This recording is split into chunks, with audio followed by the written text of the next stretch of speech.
Okay, we're live. That's working fine. Alright. I think we're good. Audio's working fine. Phone's working. Alright. What are you doing?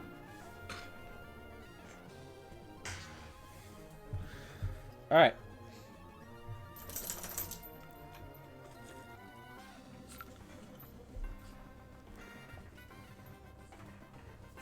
Everything should all be good.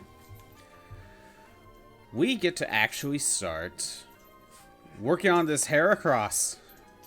I know, the whole point of this series. So... okay. Alright.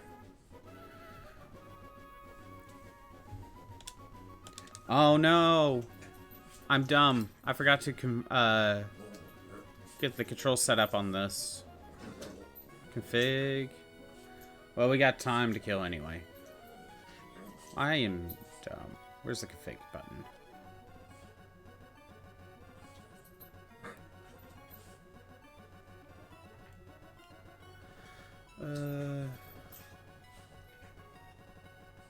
I know there's a... Recent save state, quick save. Normally I would have this set up, but I'm stupid. Pause, next frame. Camera image, solar sensor, battle gate. No. I just need to find...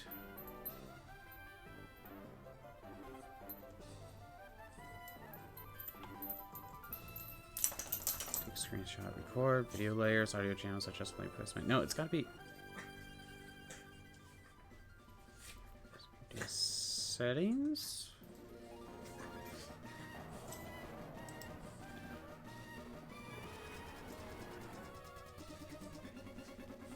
Controllers. There we go. Okay, give me a minute.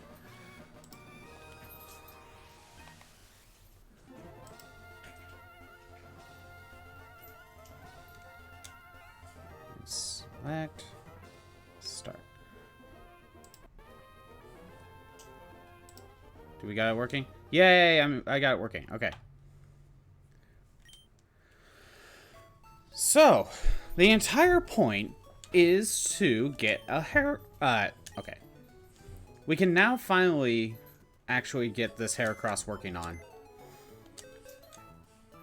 It is currently in the PC. And there she is. Get her in that party.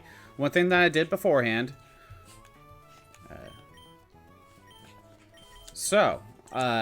this Metagross and this Starmie are the ones I Eevee trained on my own in Ruby. Then I traded them over to Emerald, and I cloned them a few times.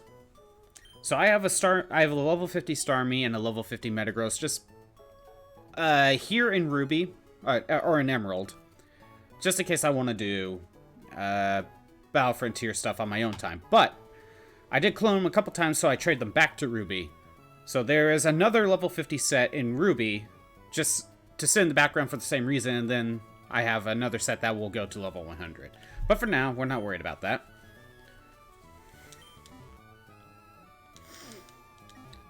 What we gotta work on is this Heracross. Yeah. Okay, it's Jolly Nature, it has Guts. Okay, that's really good. It has one ribbon. Oh, you already have Brick Break. Okay, I didn't even need to get the extra one. All right.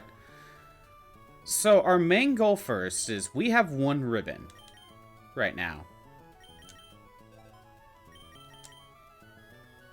Where are you? Heracross.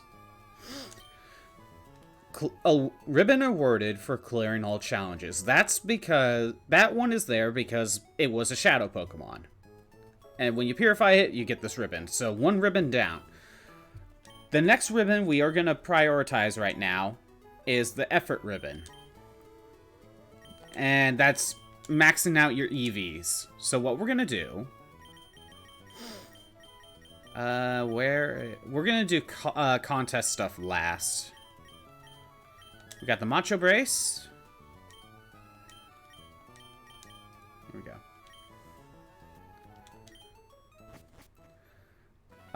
Since it already has Brick Break, but I want to give it a couple extra moves.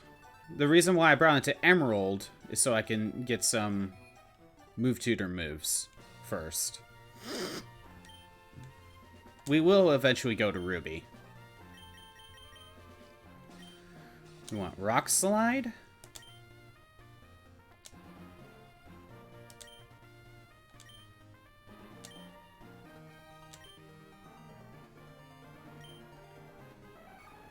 Okay, let's just get rid of something. We gotta keep Brick Break, though. That's gonna be one of our main moves. We got Rock Slide.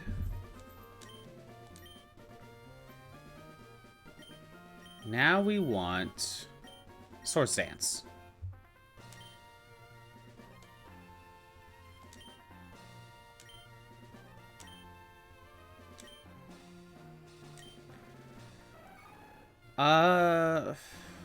What to keep? I'm probably not going to use Counter. I'm probably not going to use Endure either, but I feel like Endure is probably better to have than Counter. I don't know. Alright.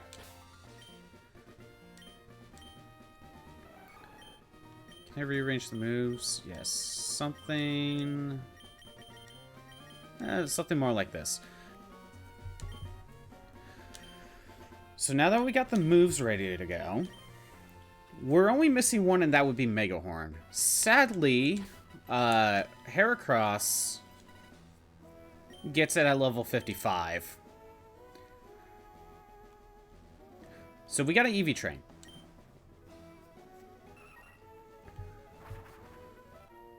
And because this is Gen 3, we gotta do it the manual way. So what I have... So here's part of the worry. We gotta do a lot of battling. And these battles are only with the Macho Brace, which doubles EVs.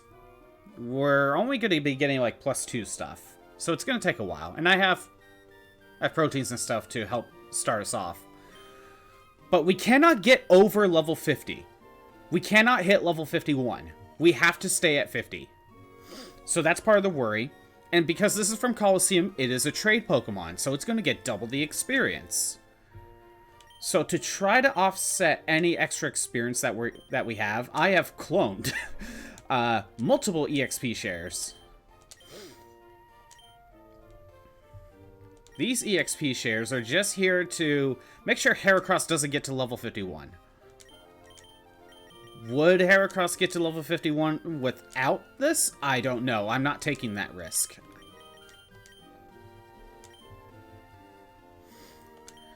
These guys are just here to dilute the experience. That's it. Have you tried ordering your Metagross to Torque for potential extra points? I'm sorry, I don't think Metagross knows how to do that. Or can really do that effectively. Does Metagross... I don't even think Metagross really has an ass. But now we start the Eevee training. On my screen, I don't really have it set up for you to see. And even I tried getting it, but it just would cover everything and it just wouldn't look good. I have here a counter for me to keep track of. Skill issue on his part, pretty much. So I have a counter for me to keep track of. On my screen, I can't really show it. And when I try to, it just doesn't really look good, and I would have to cover basically everything, so sorry. So we are going to start with... Let's just start dumping proteins and carbos into Heracross. And I saved right before this, so just in case something messes up. Well, how's it going, Hot Corn Dog? I don't know how long Eevee Train is going to take, but it's going to probably take a little bit. We'll see how long it takes, and we'll figure out if we want to do anything else in this stream.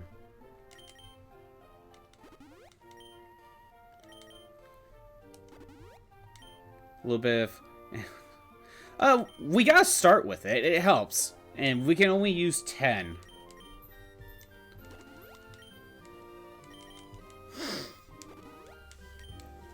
We can, yeah, we can only use 10 of these. So that's a little annoying. But that gives us 100 EVs out of 252. It'll help jumpstart.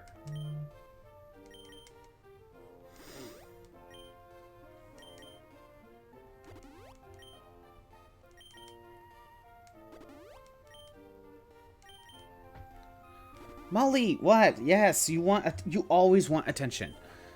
Okay, nope. Down. Down. Okay. We got that. Give me a sec. I'm gonna update this counter.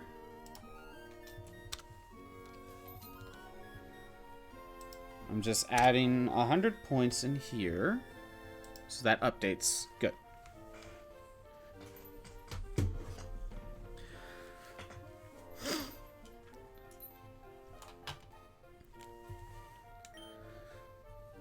So, our main grinding spot is going to be right up here in Route 103. There are only 3 Pokemon to find here. Puchayina, Zigzagoon, and Wingull. Puchayina gives attack, and Zigzagoon and Wingull give speed. And because I am cautious, you do have the Macho Brace. So normally, Puchayina would give +1 attack. +1 EV, but with the Macho Brace, it will be +2. Zigzagoon and Wingull both get speed. Tired of doing Marvel Strike Force. Also, Male Robin, if gonna get another ult after 3 to 4 years, unless you count Valentine's Crown Robin. Definitely diluting this experience by a lot. I don't know if it's necessary, but I'm being cautious. So, Male Robin's getting another ult. Nice.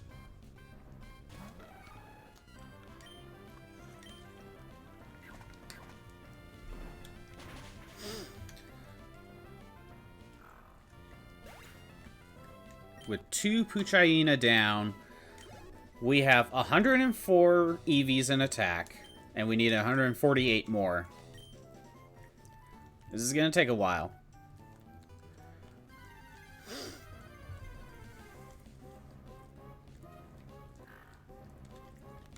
Now, there are better spots for attack and speed. Well, Wingull's is still a good idea for speed. Just go surfing on one of the routes and it'll be like a 95% chance to find Wingull. But the problem is the levels are around level 20. And I really don't want to get experience. Again, we cannot go over level 50.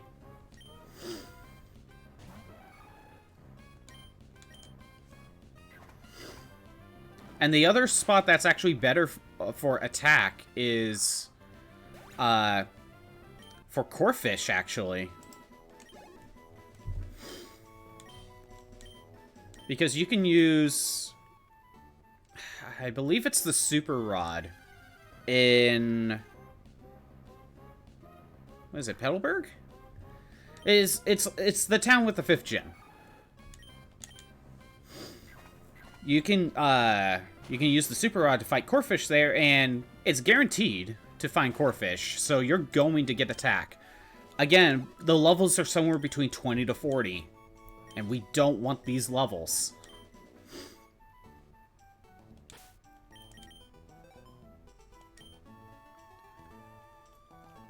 Yeah, Petalburg. And, you could kind of just surf right on Route 104 for Wingulls. Although, maybe you can surf right in that water, too. But man, it is so nice to finally be out of Pokemon Coliseum for a little bit. And actually continue with what this whole thing was about.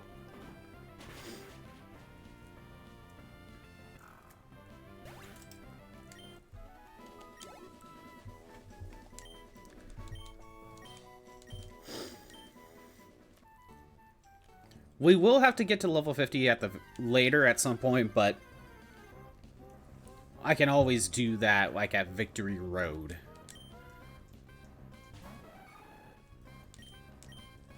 I swear there are Zigzagoons and Wingles here. Well, that's okay. We get stronger with every Puchayina kill. And once we actually get a level for Heracross, just because we dumped a bunch of vitamins, we're gonna get a huge boost in our attacking speed. Just already. Rock Slide. Our first Wingull.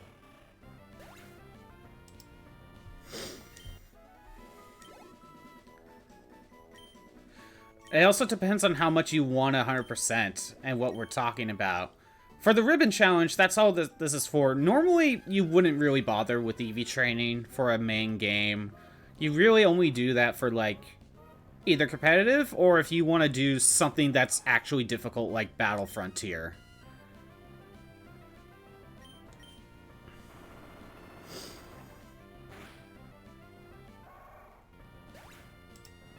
It also depends on what game we're talking about, too.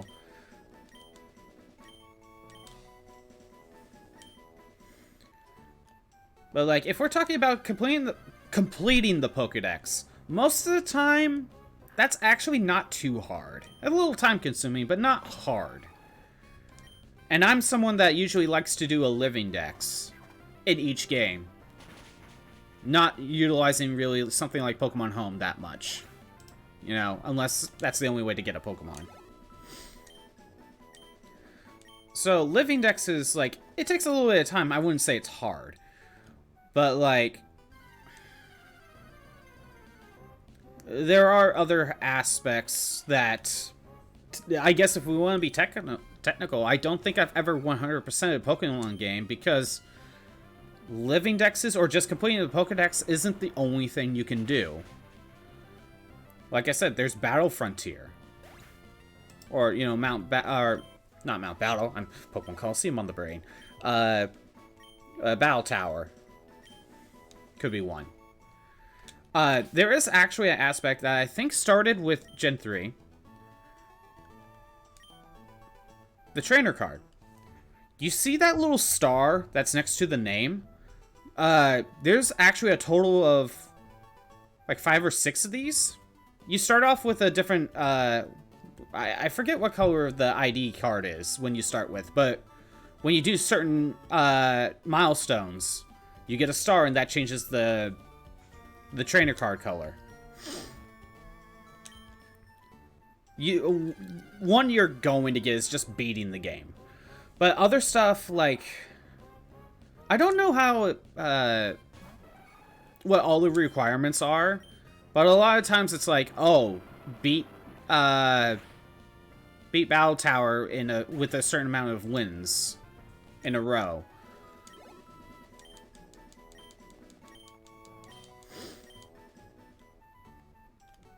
There's also a few others. Also, there's other 100% stuff like, there's the secret base in this game. Maybe 100% means get every furniture item. Yeah, if you truly want 100% a Pokemon game, there's actually a lot to do. More than you probably think. Other than, like, Gen 1. You know, Gen 1 really just has complete the Pokedex. And if you want to do, like, a living dex or something, that's up to you. But, like, you know, definitely starting maybe around, I don't know, maybe even Gen 2. Robin's getting a legendary alt. His art makes him look super short. His kit screams support unit, but his stat screams he's gonna suck at attacking.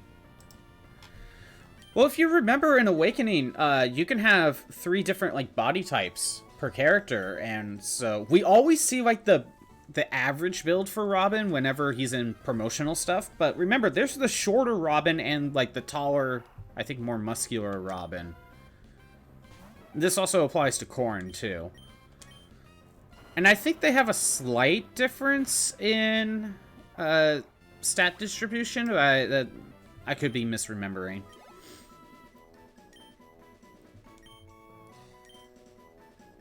If it wasn't for nostalgia, Gen 1 would have been your favorite.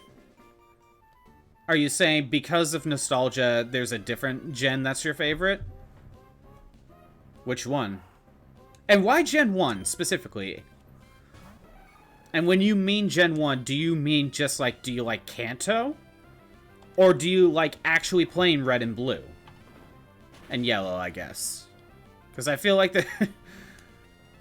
Because when you say you like Gen 1, you could mean, because you like Kanto, you prefer playing, say, Fire Red and Leaf Green, even though that's technically a Gen 3 game. So, yeah, can you explain a little bit, please?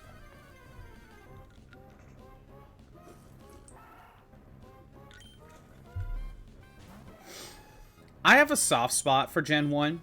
Like, Red and Blue specifically. Not just Kanto. He looks like a child, and the legendary forms takes place after beating their respective game. This applies to Sigurd as well. Okay.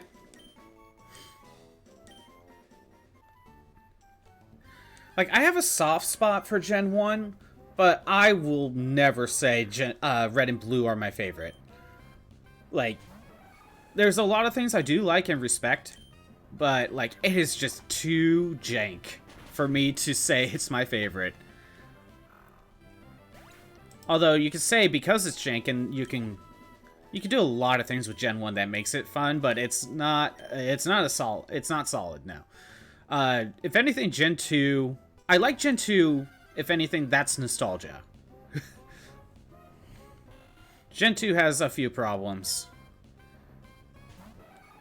And I think those main problems come from, the problem with Gen 2 is that it has a level curve problem. Like, wild Pokemon are just too underleveled.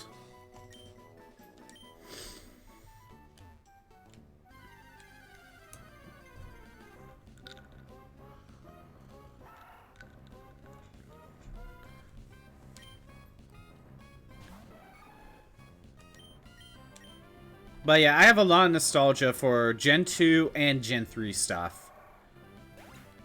Ruby, while I have seen people, like, I have dabbled in a little bit of Red and Blue around the time, well, maybe not around the time it came out, but more around the time it was around Gold and Silver. It's usually at other friends' houses. I tried a little bit of those older games, but I played Pokemon Stadium 1 and 2 at a friend's house. That was my experience with Pokemon for a long time, other than the anime. The first Pokemon game I owned myself was Ruby, around the time it came out. So that's where my nostalgia comes from. And I think the second Pokemon game I got, like, my mom got me Silver used. When I was asking for Red and Blue, or one of them. Well, probably Red. And I ended up getting Silver.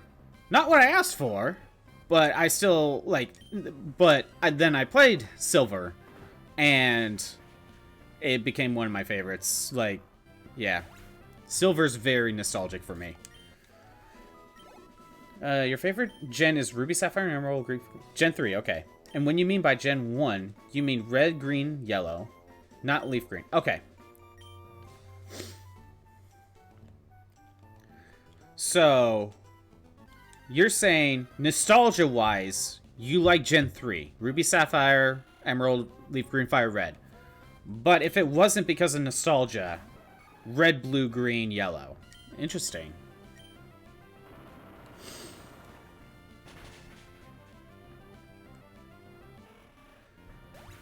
Granted, I've been playing, like, a lot of Gen 1 lately. For various reasons that will be explained at some point. Ugh.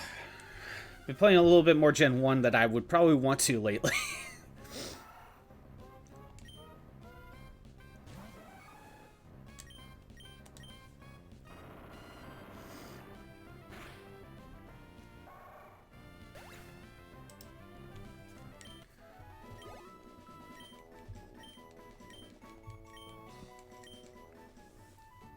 And we get, like, one more move.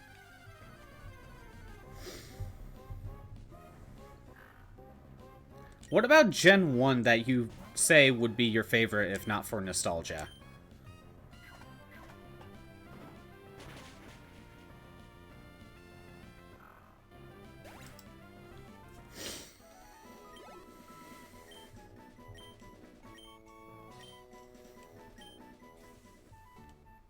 Okay, I gotta go heal up. I'm out of moves. So, right now, we have 128 attack EVs, and we have 122 speed EVs out of 252. That's where we're sitting right now.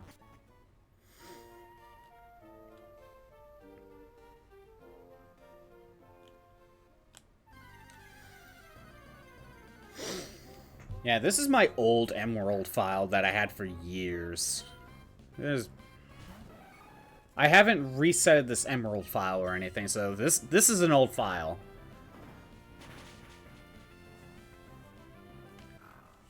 But I did have to reset my Ruby file, because apparently I reset it at some point anyway. You like the janky coding exploits it has? That is the reason I go back to it, but that's also the same reason why it's not my favorite.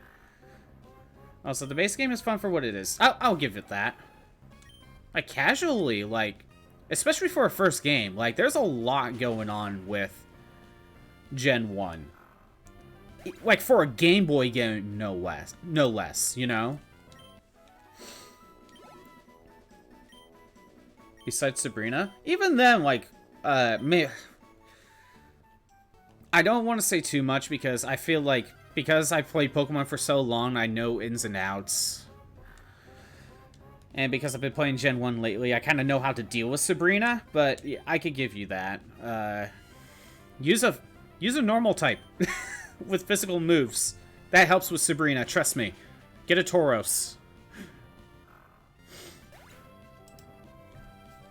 Trust me, there is a project a friend of mine are in the works of.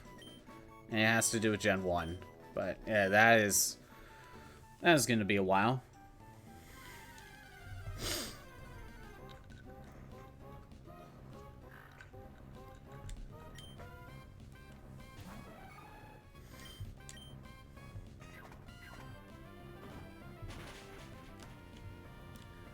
It's kind of hard for me to remember, like, a first playthrough, you know? Because I've been playing Pokemon for so long.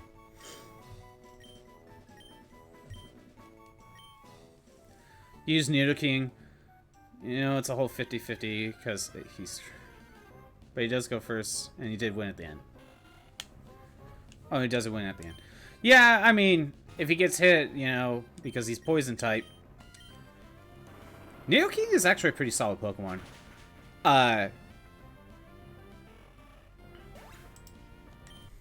Nidoking, but you can glitch the game and get a level 100 Nidoking before Brock.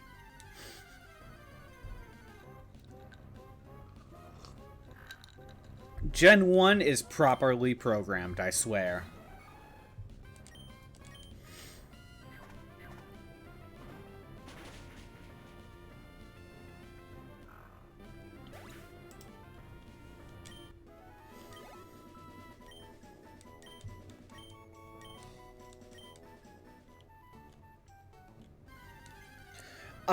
I don't know when I found this out, but I was the kid that knew how to glitch Mew into red, blue, and yellow.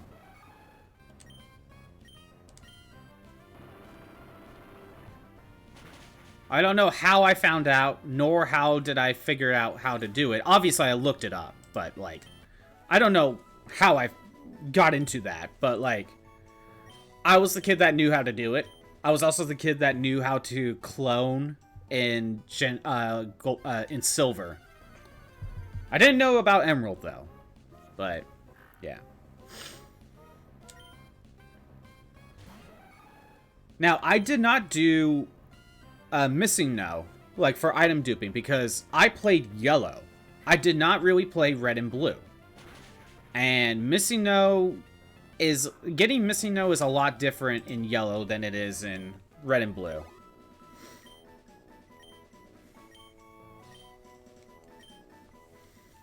You see, my brother had yellow, and I played it, and I played that all the time. Well, not all the time, but like, I played it often enough with replays that my main experience with Gen 1 is really yellow version.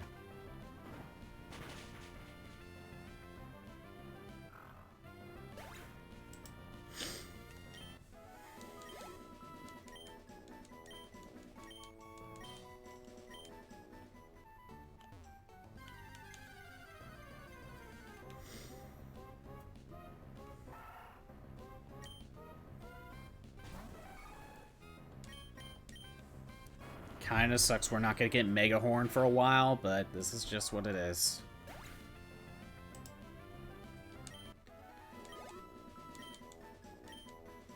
Sadly, we're not gonna have Mega Horn for level 50 Mount Battle.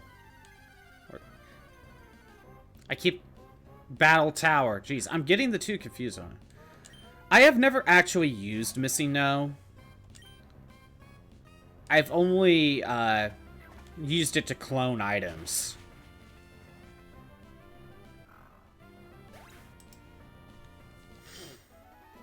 Like, I use, with the Virtual Console on the 3DS, I really did it there. That's when I really played Red and Blue. Like, actual Red and Blue. I, again, mostly played Yellow. But no, going back to this game, even, like, in my replay of Ruby, just lately, like, this is such a nostalgic trip for me. And finding out a lot of things about Gen 3, just, like, made me realize how, again, I brought this up, like, just giving Pokemon trainers TMs on their Pokemon. Like, that's not something that Gen 1 and 2 did.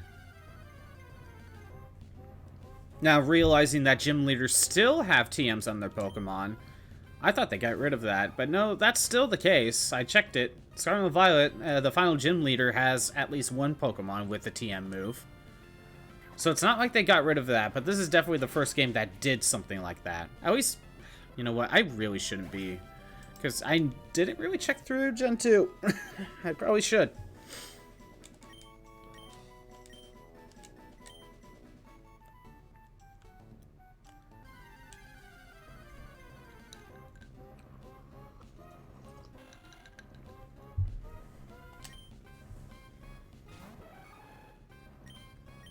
But yeah, when it comes to EV training, we did not find out EV training until Gen 4. Even though the EV training that we've seen today started in Gen 3, no one really knew about it until Gen 4. Like Gen 2, but that postgame was definitely underbaked. So either time or game size limitations or both. There's a lot going on in Gen 2's production that it's a mix of both, but also, like, they wanted to do Kanto from the beginning, but they couldn't do it, and then Iwata came in and did his, like, techno magic on the game and was able to get Kanto in. But yeah, I think size limitations is a big reason why we don't have, like, Viridian Forest, like how we normally do, or the Safari Zone. So yes, there is some space issues. But the fact that we get to go to Kanto after beating the game was huge back in the day. Hell, it's still huge. Like, we have not gone to a previous region in like the same game as a new region. We have never done that again. Sure, we have, like, you know, the DLC stuff, and you get, like, a new area, sure. But we have never, like, played... Okay, like, Scarlet and Violet, for example. We're in the Paldea region. We don't have a case where we went back to Hoenn, just to give an example, in the same game. That hasn't been done again. Gen 2 is the only one that has done that. And that is still insane. And Hot Corn Dog, look at Heart Gold and Still Silver. The remakes of Gen 2. Like, it fully fleshes out basically all the issues that were the limitations issues that were in the original Gen 2 games. This is going by pretty quickly. Like, we have a Safari Zone. You play Platinum, but that's really it. Dude, you need to boot up. You need to get yourself a copy of one of those two. Or play them in some form. Because, like, those are really good games. And they fix, like, all those, like, extra problems, pretty much. I mean, I think the map design of Kanto is still pretty similar, but we get a new area that has a Safari Zone. We get some brand new areas in that game. And of course, we can get a bunch of legendaries from like Gen 3 as well. Like, there's a lot you could do in Heart Gold Soul Silver. Seriously, those are really good games. The only issues that come with Heart Gold and Soul Silver is some base issues that come from original Gen 2. Like the level curve, level scaling from just the routes in general.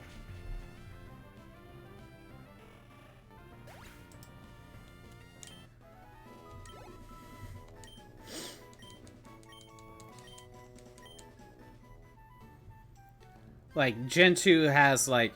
Yeah, it has an open kind of world. Well, not open. You do it someday. Kind of burnout in that burnout phase of Pokemon games. I understand. And yet, I'm still playing Pokemon, so maybe I don't. But no, I get what you mean. But Heart Gold and Soul Silver, they're pretty spendy games. I haven't looked into what their prices are, but they gotta be spendy.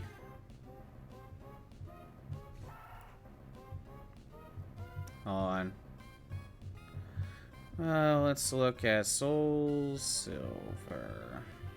Luckily, I actually have both everything from Gen 4 upward, up until Gen 7, I have every version of for the main stuff.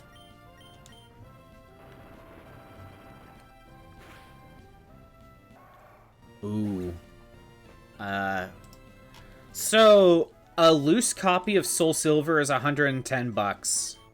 A complete copy is $140. Yeah, Soul Silver, yeah, that's gonna be spendy.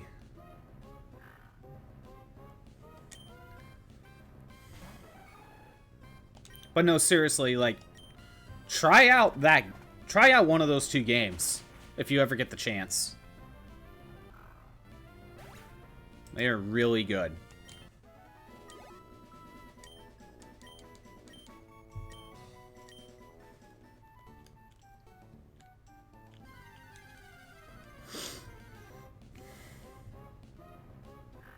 And we get to, oh no, I probably won't be able to show it.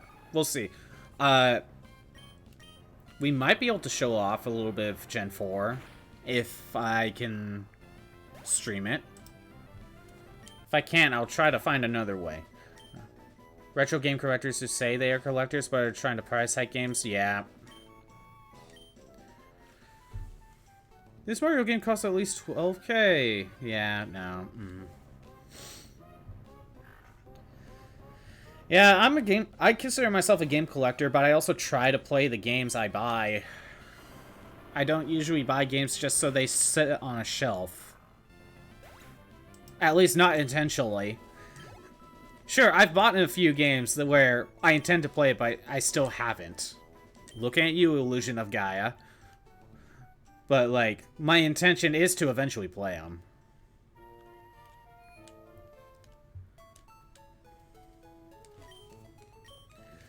And, man, when I was at the Portland Retro Gaming Expo this last October, I was trying to look for a copy of Donkey Kong 64, and the average price... Going to some of these places, you could tell they're trying to price hike some of this stuff. And it's like above market price. Because market price is around 20, like, I see as low as 20 for Donkey Kong 64. And 25 I could get away, I would be okay with, because, well, it's in my hands, I'm looking at it, I see it right then and there. You know, but, like, I was seeing them, like, some of them were having it at, like, 30 to 40 bucks, and I'm like, no! You're price hiking this stuff. No, at least bring it down to market price. And it was on the final day, too, where they're more likely to haggle, and they weren't. Yeah, part of it's on the shops, too, just trying to price hike above market value. And you know what? There's probably some people that buy them, and they're encouraged to do that.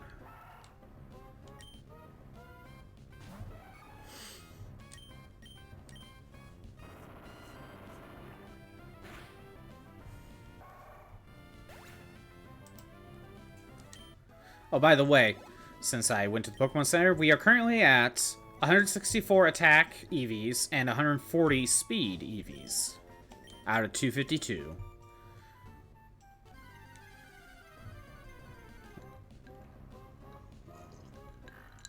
We're obviously going to get attack done before we get speed. Well, you never know. It'll probably even out. With how little experience we're getting, we could probably go fight Wingles on the ocean. It's getting really hard for those who like physical copies. I know. Yeah, I agree. You personally don't always use physical copies for old games, but you understand. It's kind of... As someone who likes to get physical copies of games, part of it is just, like, being able to show off this huge collection that I have. It's not the same when you have a huge digital collection, you know? Like, say you had 500 games. Let's just say that. And you were to show it off to someone. It is way more... A person is way more impressed with when it's a physical set versus like, oh, I have 500 games, they're all on this hard drive. That's way less impressive. There's that aspect. There's being able to play on original hardware. Maybe the older versions have something to them as well. Like, there's a bunch of factors. But when it comes to, like, playing on Switch, and I see game collections of, like, Castlevania, where it's like, oh, it's like the stuff from the 80s and early 90s. I am perfectly fine with having a digital version of that, specifically. Because if I want physical copies of those Castlevanias, I could try to get myself an NES copy. You know what I mean? Of, like, the original games. I see these collections of newer games, and I'm like, oh, okay, I'm perfectly fine with having them digital. They're older, so physical copies, I could go get the older ones. They won't take as much space on the Switch, because they are older games.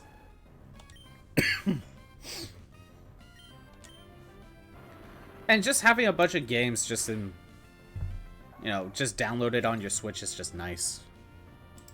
I understand the idea of digital, and also, you own the game if you own it physically. I own this copy of Ruby. I could do what I want with it, including dumping the ROM onto my PC and playing it on emulator. I still own it. Nothing's gonna change that unless, you know, someone steals it or something.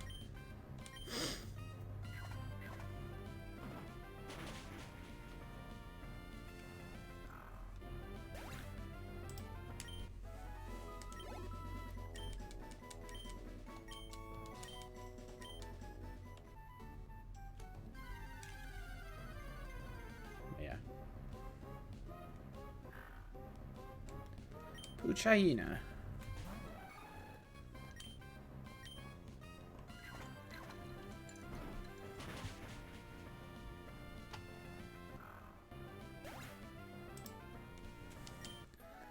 Yeah. Like physical copies for PS2 and PS1, since you have those consoles. That's also another thing. Do you have the console in question?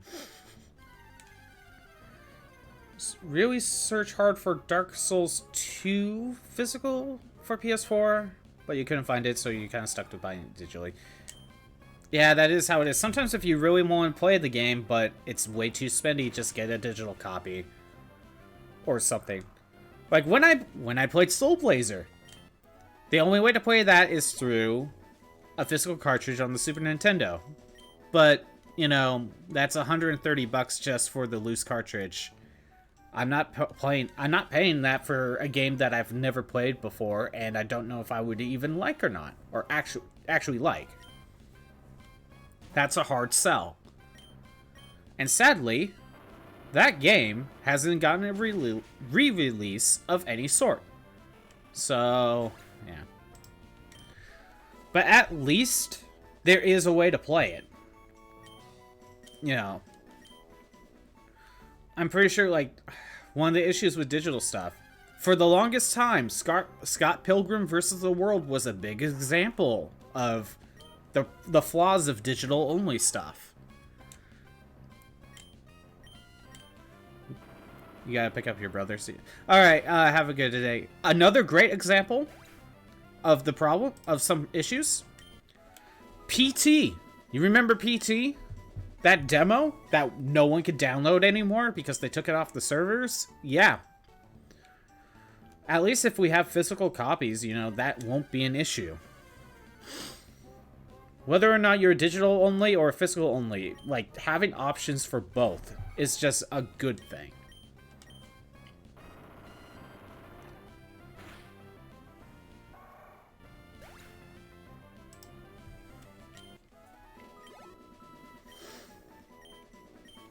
So maybe I didn't really need to worry about the EXP share, but, you know, I'm just playing it safe.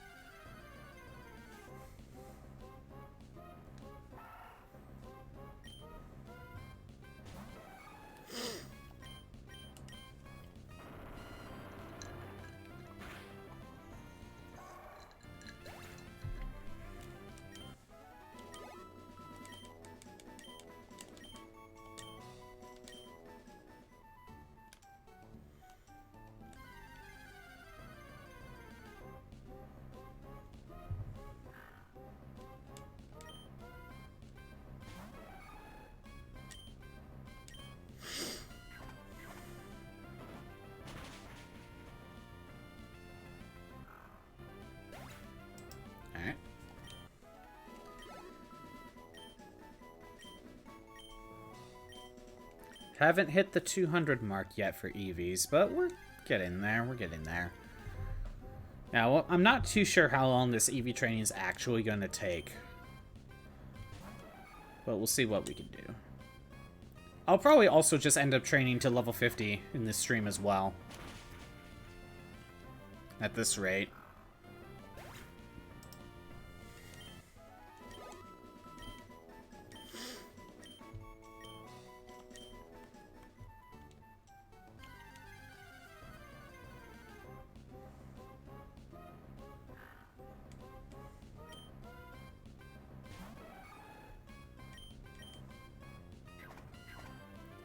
Again, there's still time to nickname this Heracross.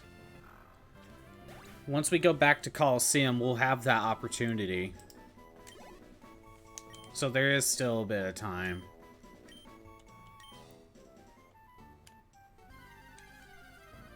Out of the nicknames that I was recommended with, I'm kind of leaning towards one of them. One or two. But there is still time.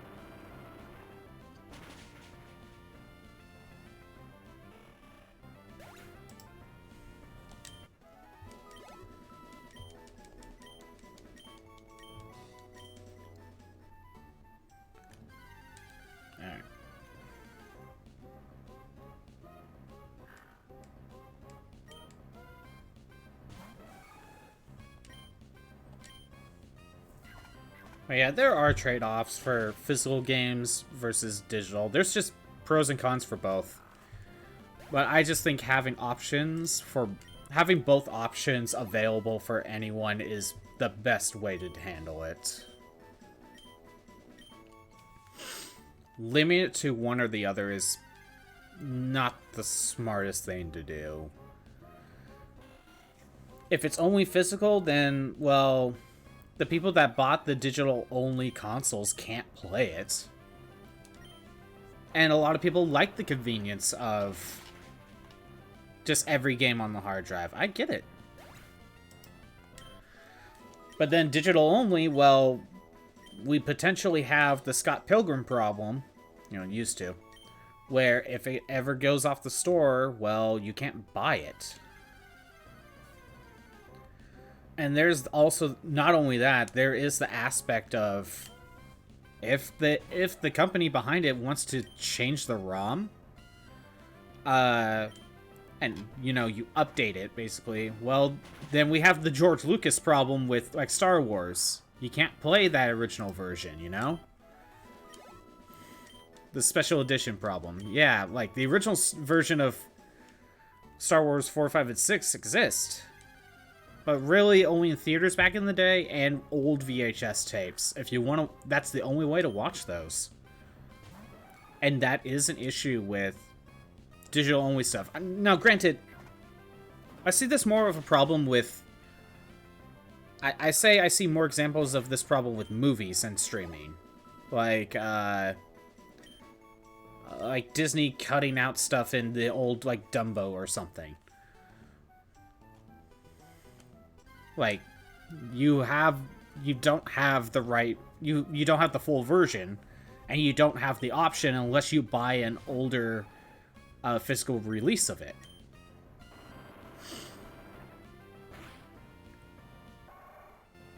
But it's the fact that one day they could just take the digital copy and just change what version of it you're watching, so you don't really own it. Again, I see this more of a problem with movies and streaming, but the same problems can apply with gaming stuff. If it affects one, it can affect the other.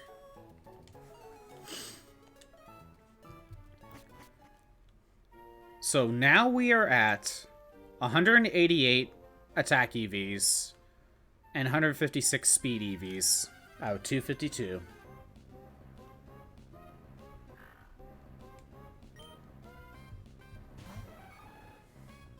If I don't feel like I can effectively show off the counter on screen, I'm just gonna update every little bit. About every time I heal is a good marker.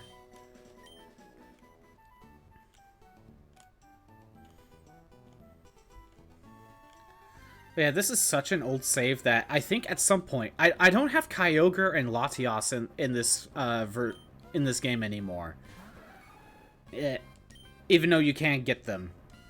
I think what happened was I must have traded both those Pokemon over to one of my old Ruby files. And I then deleted the file, so I don't have access to those two anymore. So I would either need to do one of two things. Either just put in a cheat, and, like, oh, I'm gonna spawn in Kyogre in Route 103 and just catch a level 3 Kyogre. And do that with Latios. Do it with those two just so I get them again. Or, the other option, because I don't want to delete this save. The other option is dump my save file on the PC, so I have the backup. Start it over, but keep the backup. Start it over, get the Pokemon I need, trade it over to my copy of Ruby, and then put my backup save back on my cartridge. Almost forgot to mark that.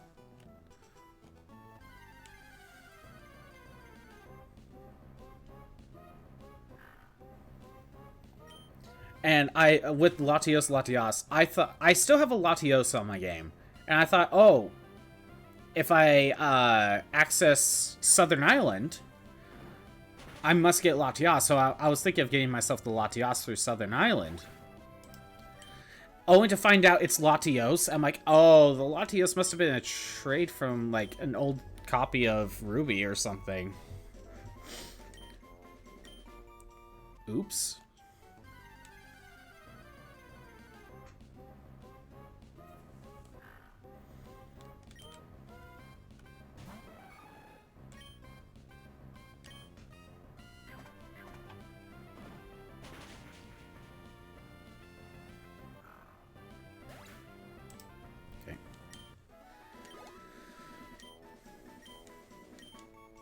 With how little experience we're getting, if we cap out on attack, we could probably safely go fight Wingulls on the ocean.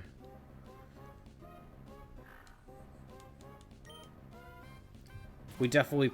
I don't think we're even going to get to level 46 through all this through the EV training at this point, which, you know what, I'm okay with.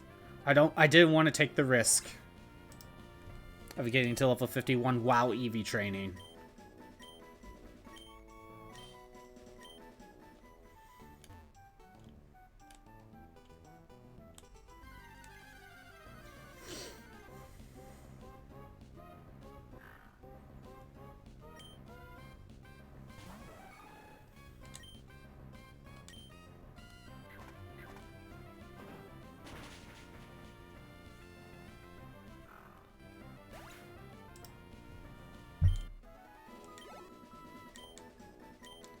We are now at 200 attack EVs.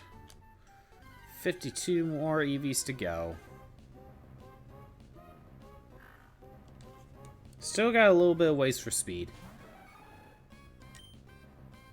Granted, we see more Puchainas than anything else in this route, but, you know, it is what it is.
Yeah, EV training this manual way takes a while.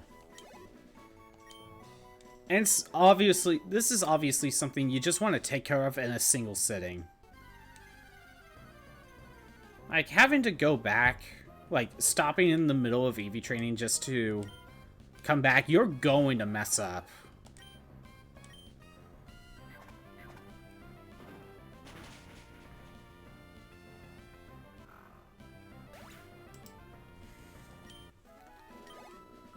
And, you know, this is the only way we can really do this.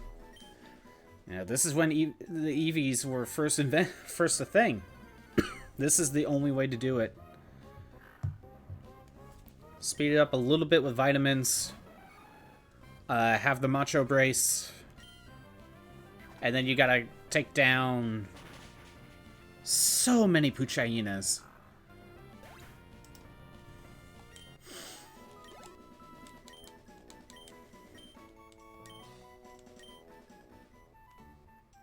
The entire Puchaina population is just going to be, you know, taken out.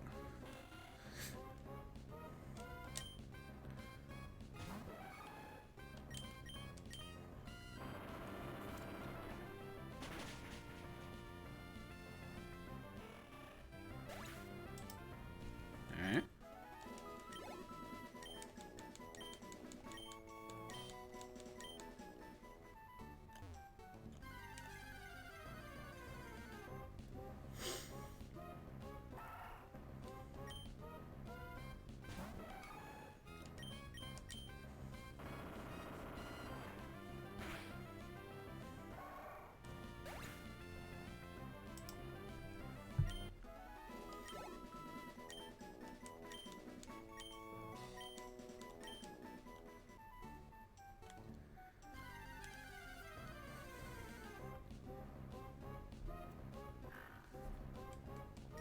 I am curious on the stat points we're gonna get from one level up. I can't wait to see that. It's gonna be huge. If it's anything like the Starmie I was training up, I was getting like, you know, like a good 6 in a single stat point. And the specific EV stats, anyway.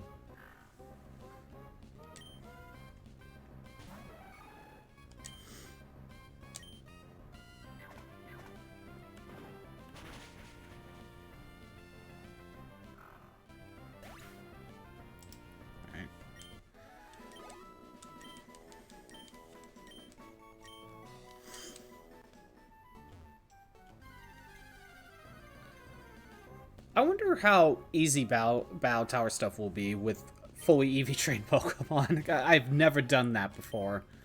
I wonder if it's actually doable. Or if it's just because, you know, younger me was just stupid and didn't know how to do things effectively. Like, I remember I was doing, like, Battle Dome stuff when I was younger. I had an Alakazam because, oh, Alakazam is a good Pokemon.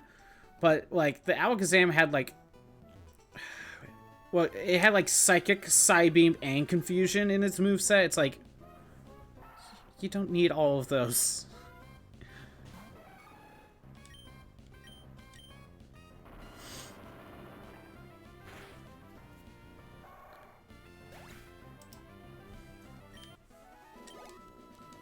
Like, have some move variety. Now, granted, it's Gen 3. Move variety is a problem. But that is a problem with early games like this. Like, just the variety of moves is lacking.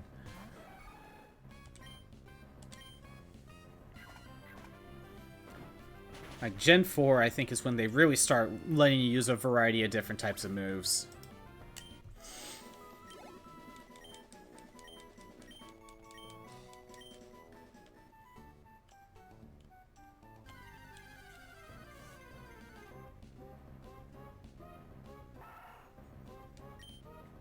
At least once we get the EV training done, we don't need to do it again. Yeah, that's nice.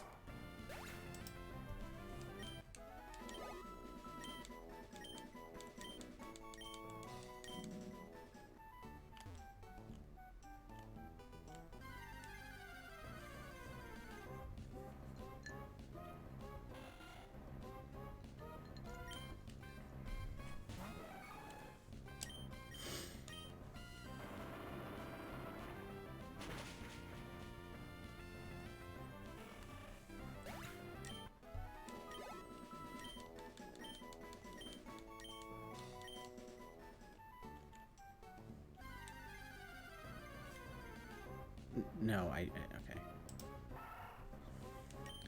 I blinked for a second. I'm like, wait, did I mark the Wingull? And I didn't think I did. So it's just, yeah, I really gotta be focused during this.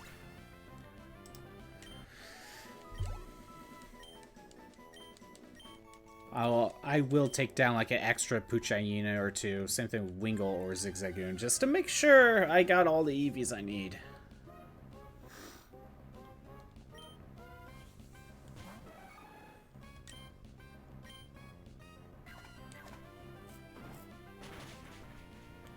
Sadly, though, because it's Gen 3, there's not really a good way to track how on point you are on this. So, by the end of all this EV training, I just gotta hope I did it right. And, you know, if I didn't, I can make minor adjustments in one of the later stuff.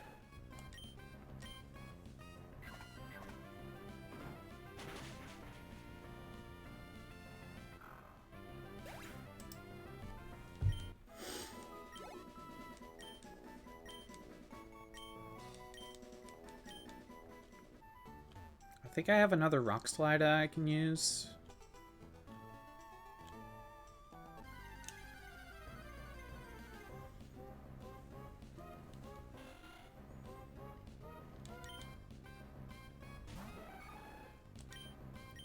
Oh, never mind. I'm completely out. Never mind. Let's go heal up. So, we have 218 attack EVs now, and 174 speed EVs. And that's just a little past an hour in. That's not bad.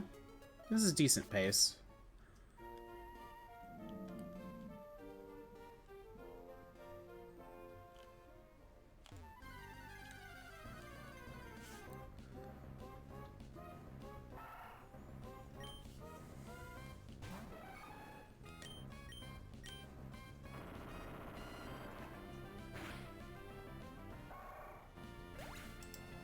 Okay.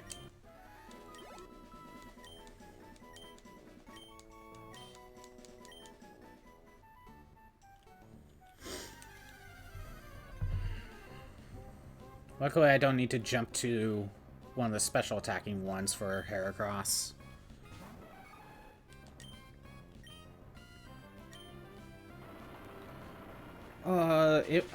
If I remember correctly,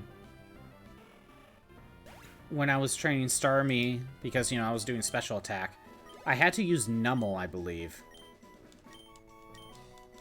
Luckily, Starmie was like level 20-something, so I wasn't worried about it getting to level 52 soon.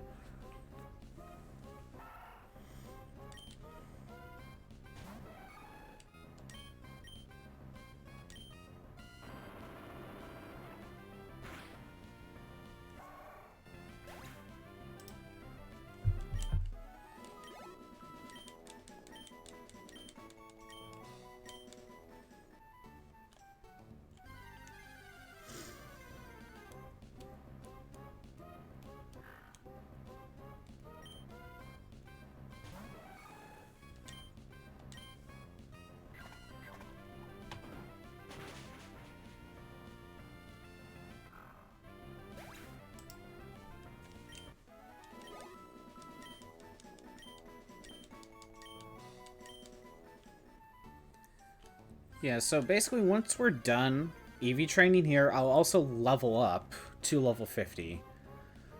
But after this, we're going to have to trade over to Ruby to do Battle Tower. I am told Battle Tower is a lot easier in Ruby than it is in Emerald.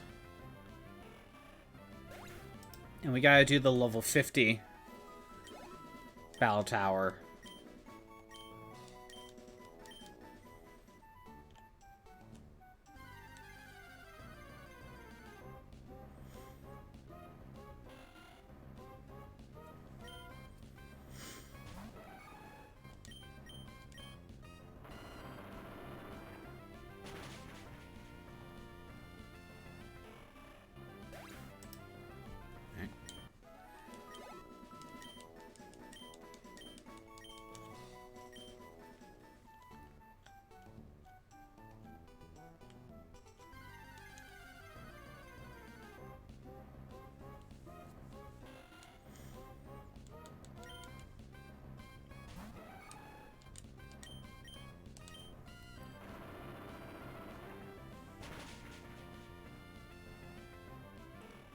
Yeah, right now we're not going to be spending too much time in Emerald.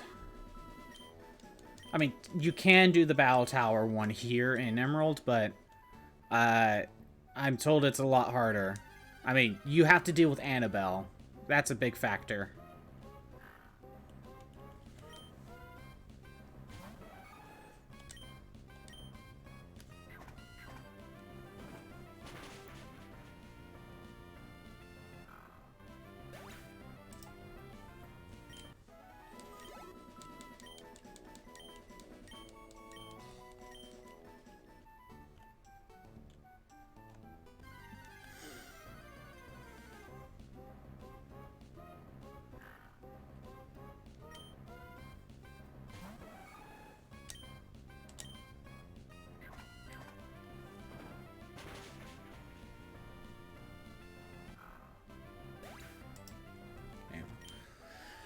We're getting close to attack being done. We got a little... I think we got like 14 more Puchainas to take out.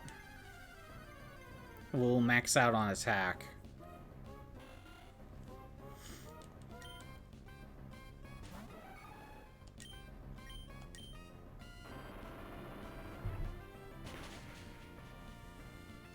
We still got like 30 plus more Wingles or Zigzagoons.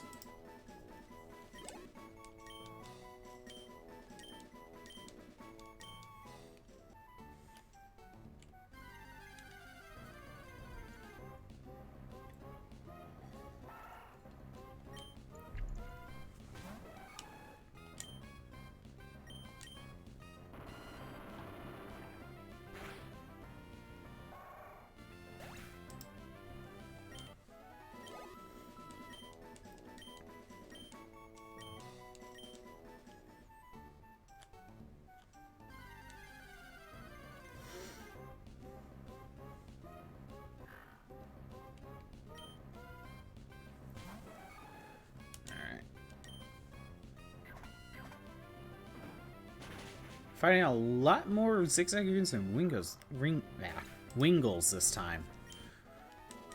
I mean, that's fine. Not a big deal. Gotta be done anyway.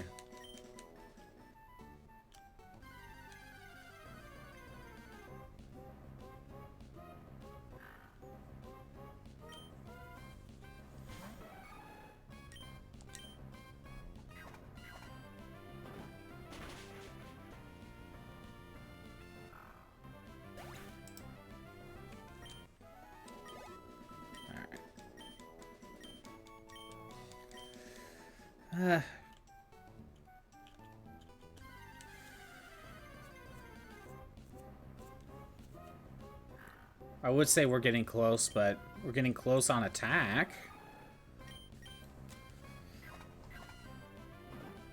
Not so much with anything else. Oh, with the speed.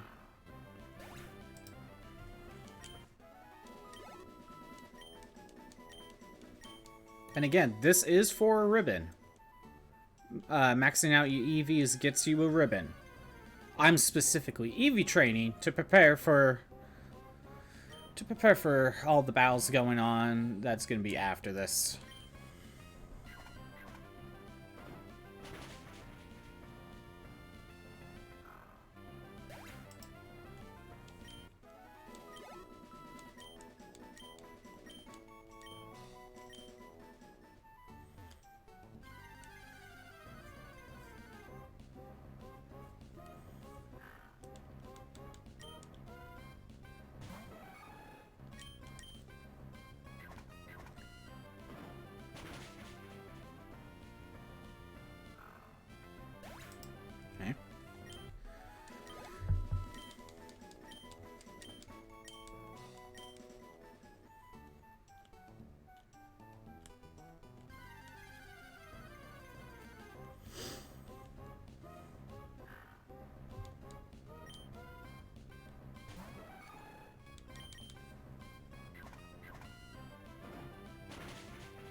Alright. Not much to really say when it comes to EV training and the grind. We're not doing the challenging stuff yet.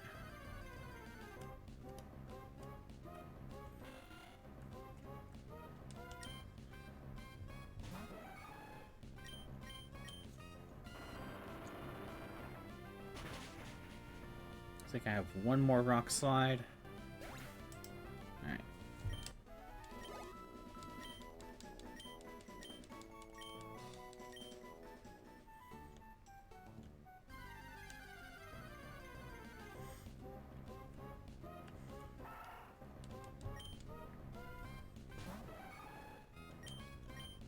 Last rock slide.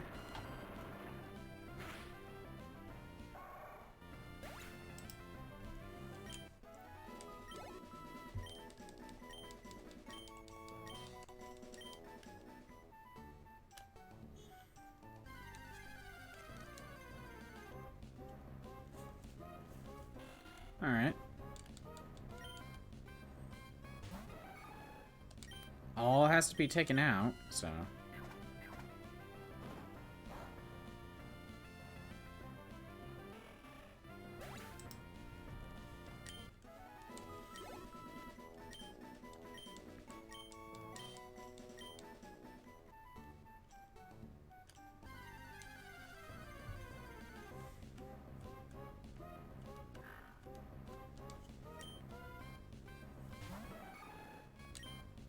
Brick break.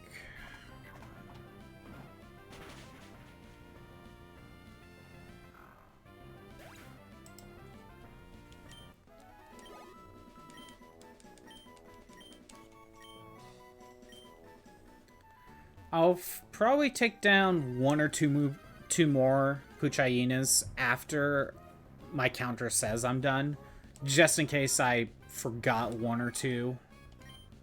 You know, just to play it safe.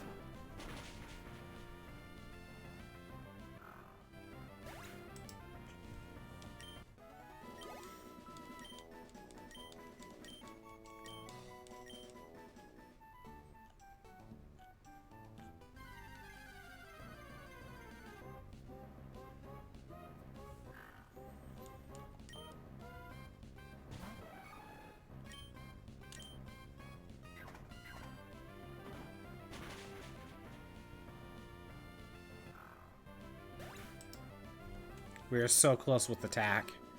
We are almost done.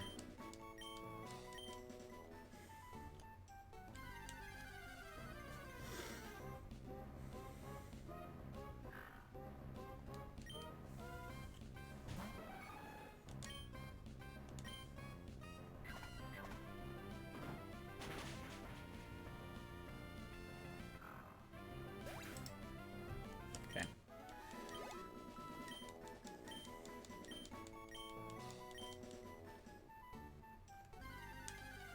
One more fight and then I need to heal up.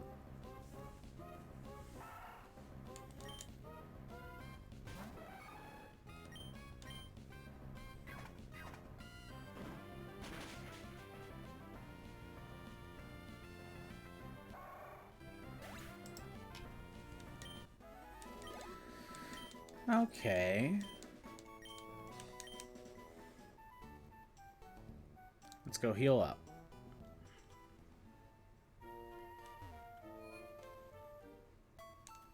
So now, we have 244 attack EVs and 198 speed EVs. I only need to take down 4 more Puchayinas to max out attack. I will take down like 1 or 2 more after that, just to make sure I didn't miscount. But we're almost done with the attack stat.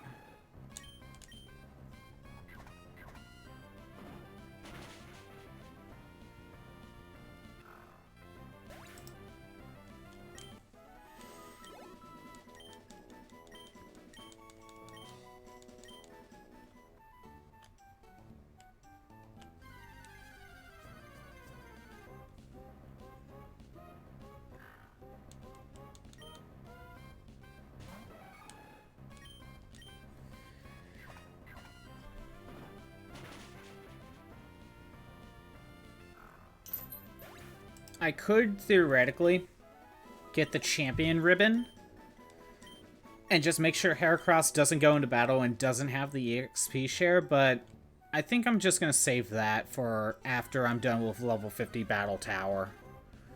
That way I can at least maybe get some experience out of it.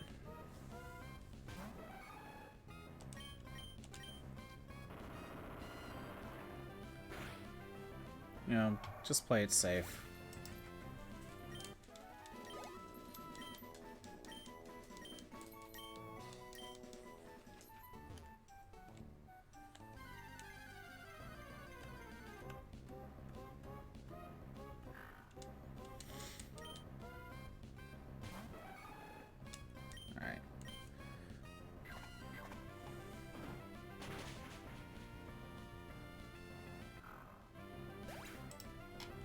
One more, supposedly.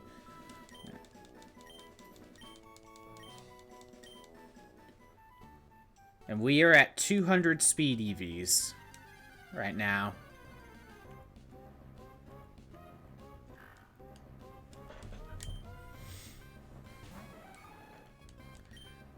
Now this...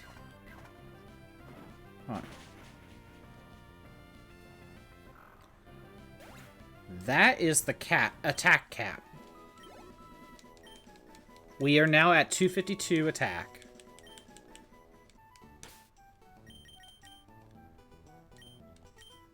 Just double checking. We do have the Macho Brace. Yeah, that is right. I'm gonna take down one or two more of Puchayunas. And then we are going to go to an area so we can just prioritize speed. But I won't say no to taking down Zigzagoon.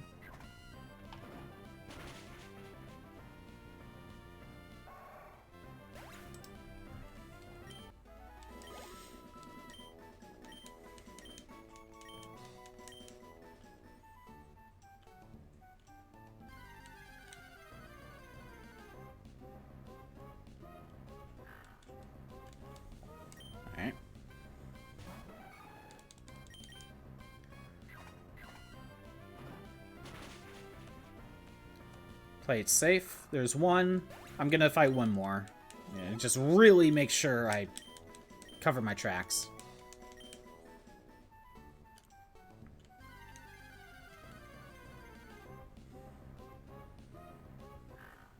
Alright.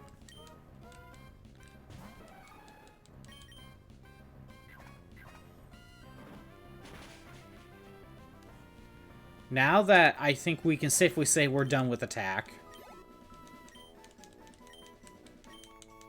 Nice to have a buffer when you're doing that.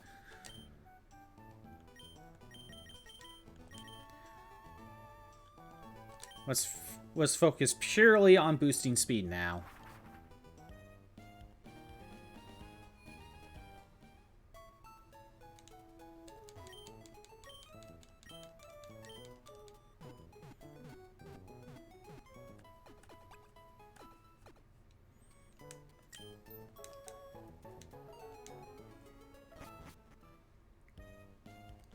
Alright.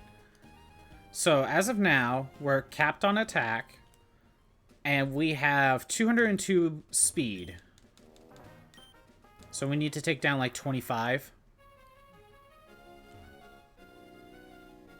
And if we just surf around this area, there's like a 95% chance of finding Wingull. The other 5% is Pelipper, which we could just run away from.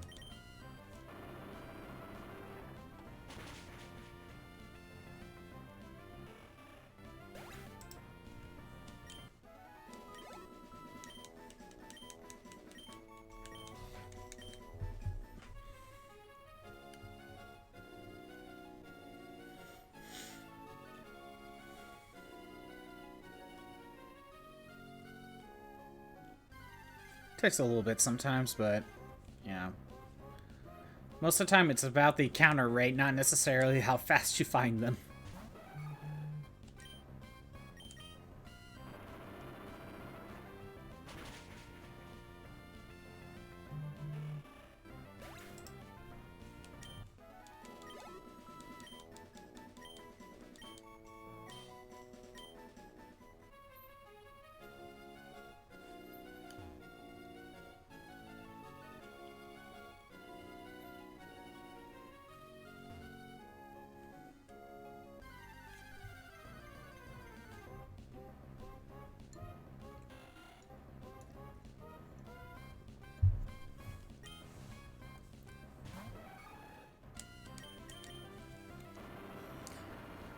At least EV training one Pokemon, like, doesn't take as long as, you know, purifying 48 Shadow Pokemon.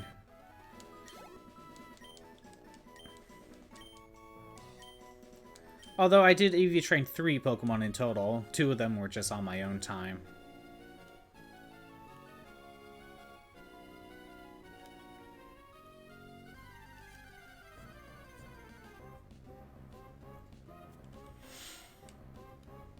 Yeah, see, we're fighting level 23 stuff, so...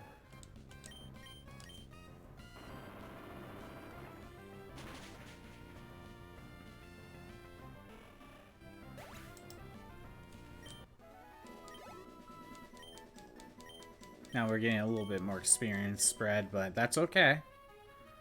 That's okay.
I could probably afford to take off the EXP shares, but, you know. I'm just playing it safe. I should have added in a lucky egg, though. I didn't do that. That way I could, when I level grind, I could have done it faster. Oh, this Wingle's faster.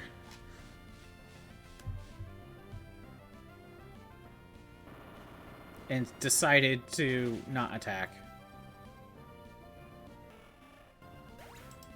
Alright.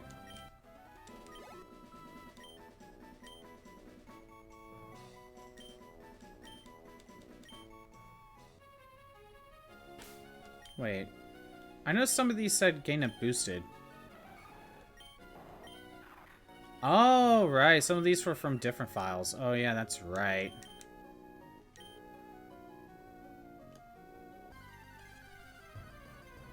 I think this Swallow was from an old friend of mine, and I don't know why I have it.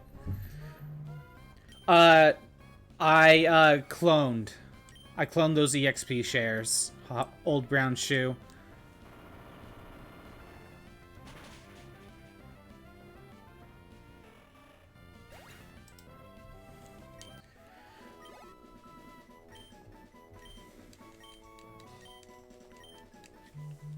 Because, like, I really wanted to make sure we don't over-level while EV training. And, you know, it's not like it's an impossible thing to do. Like, even without cloning, you could just, if you have another save file from, like, any other game, just trade over the EXP share and you'll have multiple, so... If you wanted to do it legit, you could, but, nah. Save some time.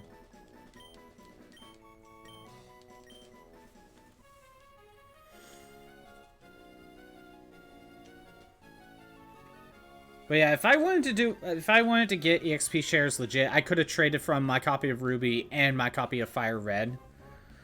But yeah, I just figured, nah, why bother? Just clone. Wow, this Wingle's faster and decided to attack. That's a first.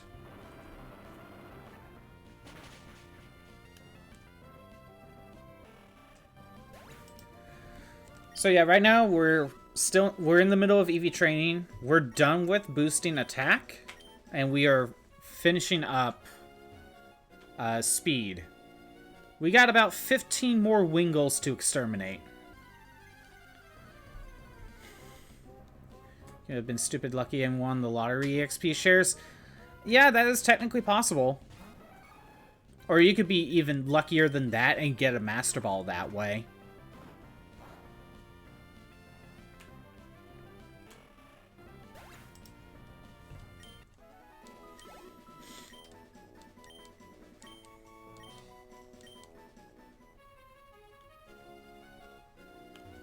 But yeah, there are multiple ways to get EXP shares. But, like, it would either require being super lucky with the lottery or having another game in Gen 3, trade it over, start over, just keep doing that a few times. You know, so it's just like, nah, we'll just clone.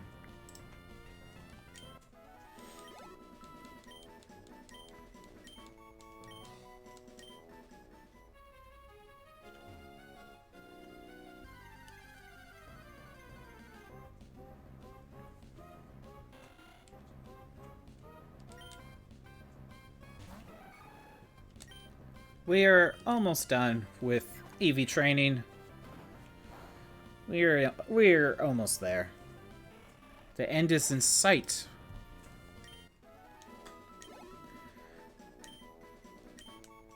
No, Wingle gives speed.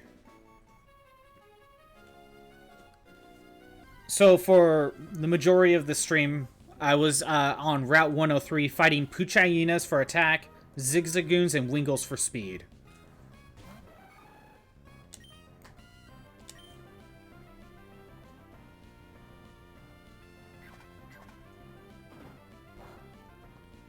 I don't have it showing on stream, but I have a website up to keep a counter of how many EVs I've gotten.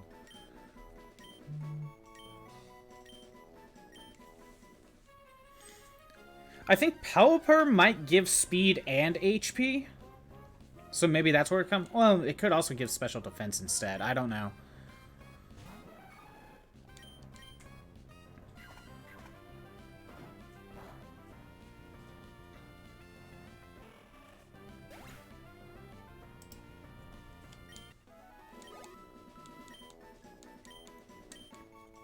If you want HP, the best place is to go to Rusturf Tunnel and fight Whismur. That is easily the best, because there's only Whismur in that cave.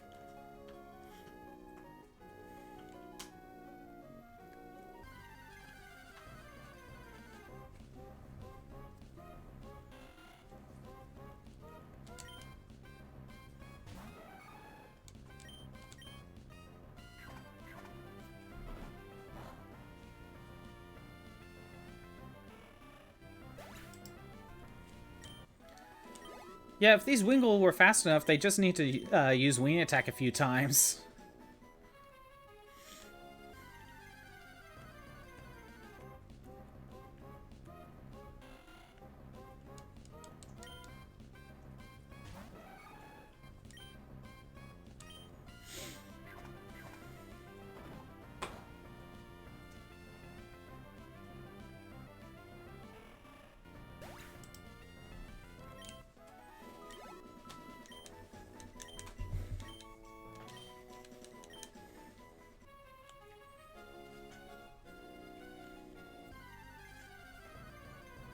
But how's it going, old brown shoe?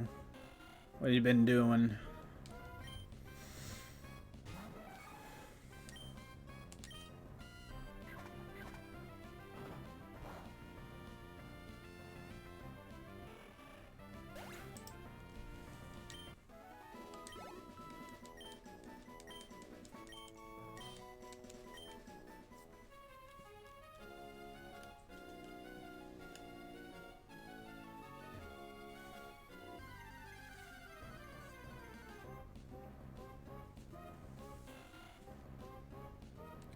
Finishing up day at work.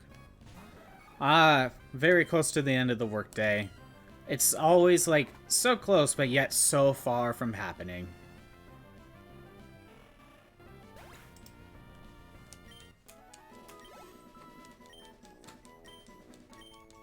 Just like these last 6 Wingull.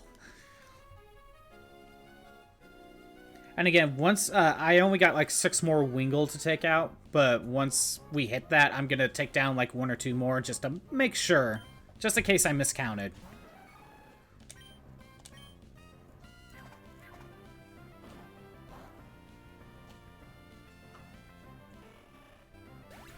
There we go. 5 more.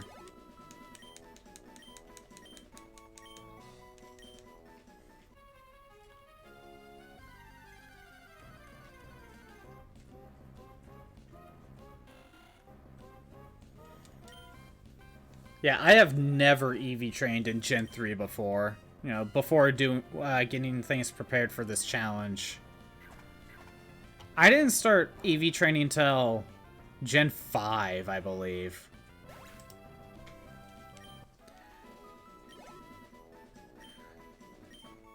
I do have the Macho Brace, so that's why it's faster sometimes. I mean, yeah, when I'm just massacring the Wingull population, just to be slightly faster. Yeah, these Wingulls have... Some of these Wingulls have a chance of being faster than me.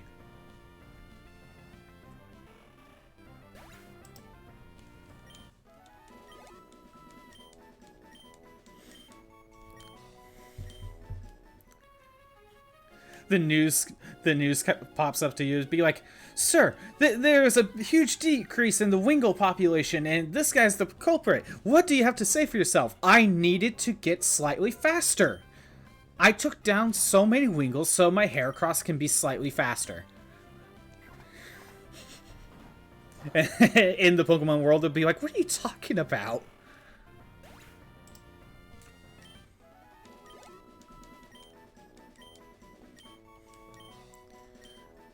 Yeah, no. Still, so you can see what nature's used in Battlefront 2 teams. Wow. Yeah, I knew, because I have, like, strategy guides and stuff, I knew that natures did dictate things. But I never really sought after, like, a ideal nature or anything. But I definitely didn't know about EVs at all.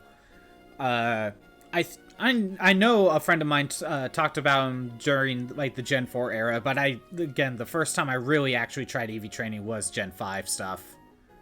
And even then, it was Black and White 2, you know, not even Black and White 1.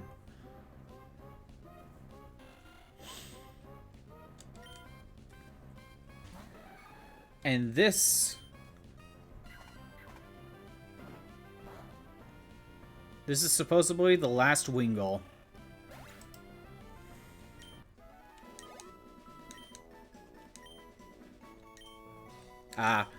Yeah, so I knew they affected stats. Because I saw strategy guides. I still have some of them, actually. Actually, I think I have all the ones I had beforehand. So I knew they affected stats. I just didn't really think about it too much other than that, oh, it does affect stats, but that's the most it came to. Definitely didn't know about EVs, though. That is not something, yeah. No one knew about EVs until, like, Gen 4. So, I thought there was... Why was I checking this? Oh, I was checking to see if there was a way to figure out on the screen what the stats increase. Because normally, I think it's starting in Gen 4, you know, Jolly Nature boosts speed, lowers special attack. Normally, there'd be the speed would be red and the special attack would be blue. But I guess they didn't start doing that till Gen 4. Unless it's in Fire Red, but... We're going to take down, like, 2 more Wingulls, just to play it safe.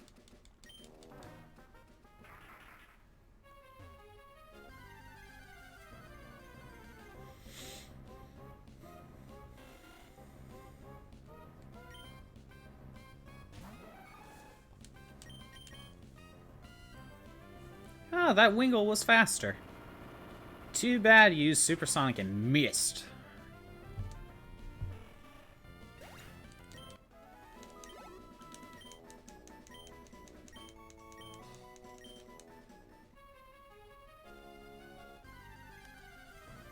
And 1 more for good measure.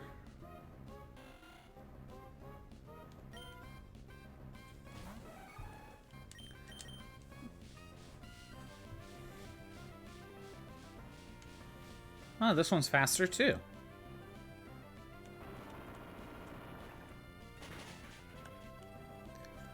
Alright. Speed and attack are maxed. And with a few extra to spare. So now that we're almost done, let's go ahead and fly over to Slateport. You remember original save. Use Swampert, Gardevoir, and Metagross. That's about my teams normally when I play Emerald. I usually always pick Swampert and Gardevoir. Metagross is, you know, post-game. So I don't end up using it. Future Sight, Hypnosis, Dream Eater, Psychic. Wow. Not even something like Thunder Punch or Thunderbolt? Thunderbolt Fire Punch? Okay. Each facility. You think I might have gotten a few silvers in Battledom. That's it. You see, like... No, not Pokénav. I do not have a single symbol. I have gone to the Battle Factory one a few times, but never won. I might have gotten to Battledom Frontier Brain once, but it didn't win. And this... Oh. Okay. I can't use that. Let's go take down a few Whismur. Been Thunderbolt, not Psychic, since Metagross probably had Psychic. I mean... Gardevoir should have had Psychic. Oh, right. This is probably before you could use TMs.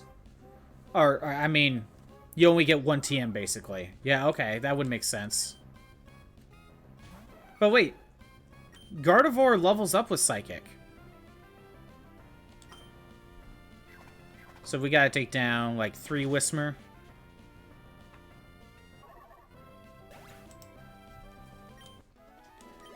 Yeah, if I remember correct, Gardevoir can level up with Psychic. You don't need to use a TM. I think Metagross you have to teach it, though.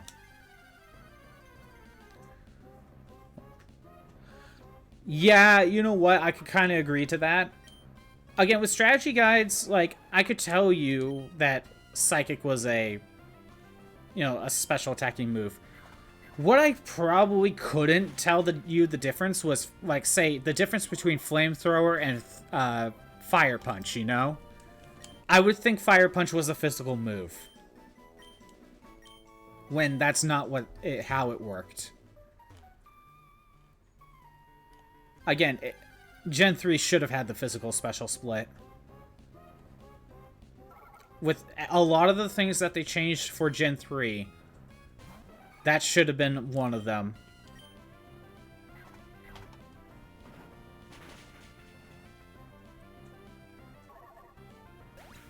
That should now... We should now be done with the EV training. I thought I could use HP up. I guess you can't when you have too many. Or because there were so little EVs that it didn't want to overflow. That's probably what went down there. Okay. That should be all of the EVs. Alright. Now let's take a look. We need to talk to you. Went for its... As a reward, we get the effort ribbon. That is ribbon number 2. That is done. I can now, you know, turn that off. I don't need that anymore. Fine. Move things around.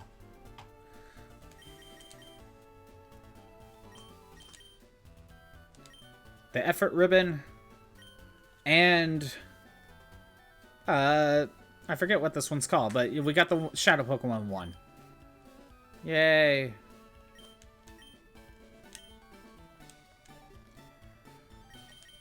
Well, we got probably the most annoying part done. Let's get rid of some of these EXP shares.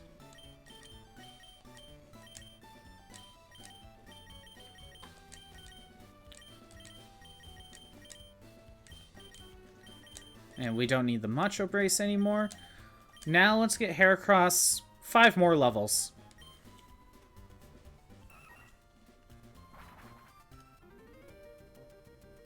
We're just going to train in Victory Road for a little bit.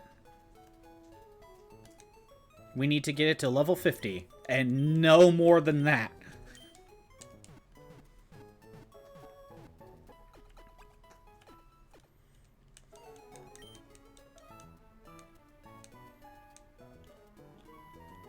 Here, I'm going to just make a save.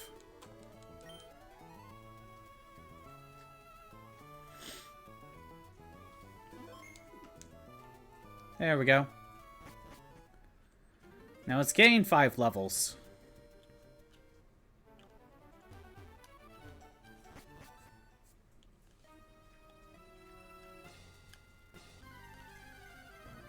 I could maybe fight Wally, but nah. I remember being so impressed with the animations when they when Emerald came out, be like, "Oh, this is so cool! This is the first time they did this," not knowing that Crystal did it first. Yeah, I didn't know Crystal did animations before Emerald.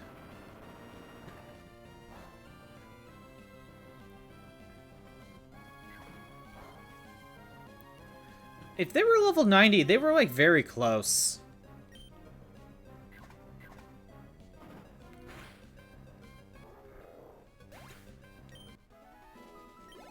Okay. Let's see the stat boost. Check attack and speed. Wow, look at that. Look at that. Plus 21 in both attack and speed. That is insane.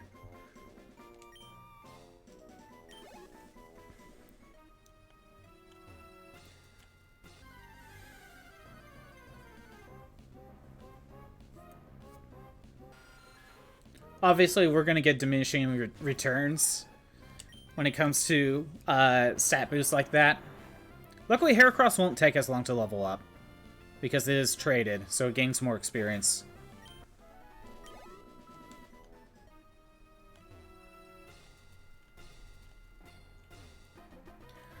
But how it works is that it's now registering that the EVs that it has, so it's going to the stats it would have at level 46 if you, say, got the EVs early on. But then for the next few levels, we'll still get a bunch, but then over time, we're just going to get a more average amount. Like a more reasonable amount than, 21.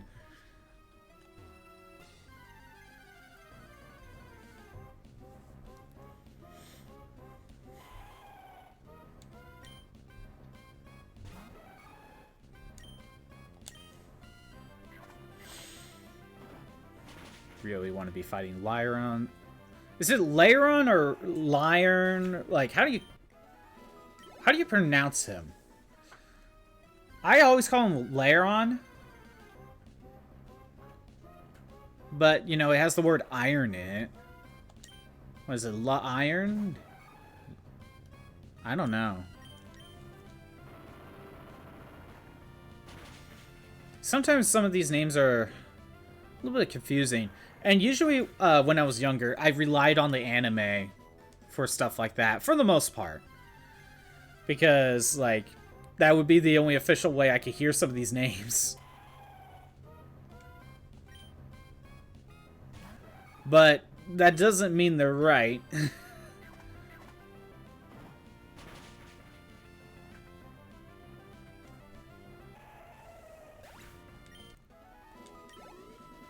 And hell, sometimes they change the names.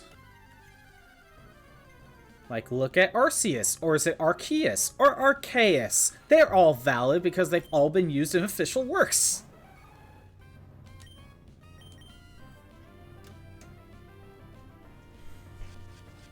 Oh no, I can't run away. Whatever shall I do?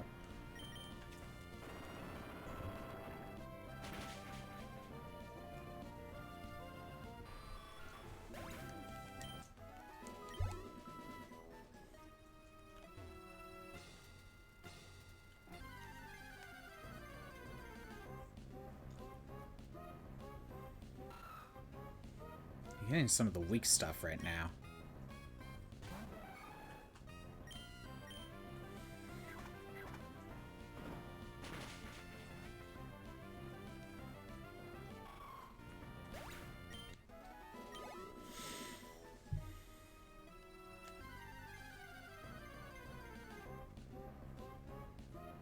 Oh, Loudred, that might be okay. Might give decent EXP. Obviously, Hariyama and Lyron, I think, give the most. I don't think Loudred gives as much. It gives a decent amount. That's okay. Yeah, see, now we have 3 attack and 2 speed. So that one level up to level 46 was just the game just catching up to where it should be at.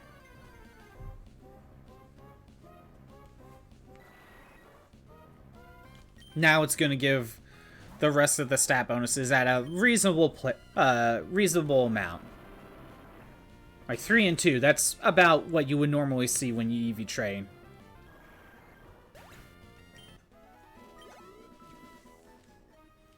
Yeah, Golbat gives more.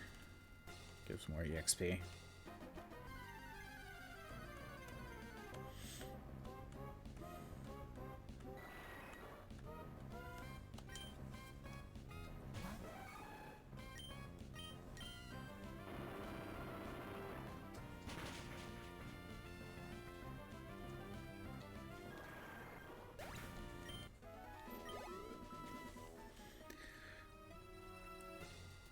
So I used cheats to unlock Southern Island because let's be honest.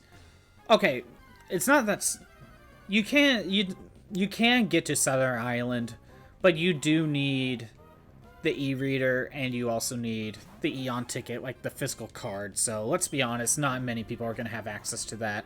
But at least technically it's not lost to time. But well, officially anyway. But I figured, you know what, let's just use some cheats to activate them because I've never done them before. At least in Gen 3 anyway. I've done Southern Island in Omega Ruby, but I think they kind of give you that one. Because I thought, oh, I could get Latias, because I don't have one for whatever reason. Only to find out it's Latios. I'm like, oh. I'm going to have to cheat to get a Latias and Kyogre, aren't I? Thanks, Hariyama. Thanks for that. Not like I wanted your experience or anything.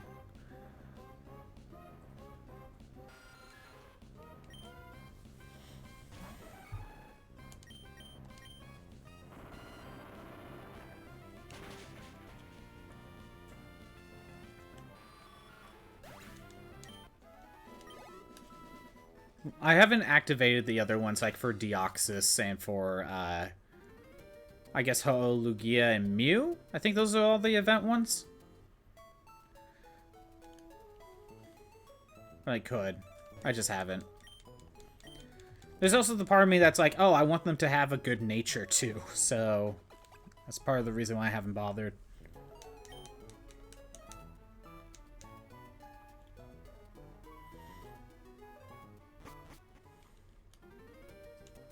But yeah, other than Southern Island with the Eon ticket, everything else is basically lost to time. You would have had to go to an event at the, you know, in 2005, you know? So it's like, yeah, no. I don't care if I activate it in here or not.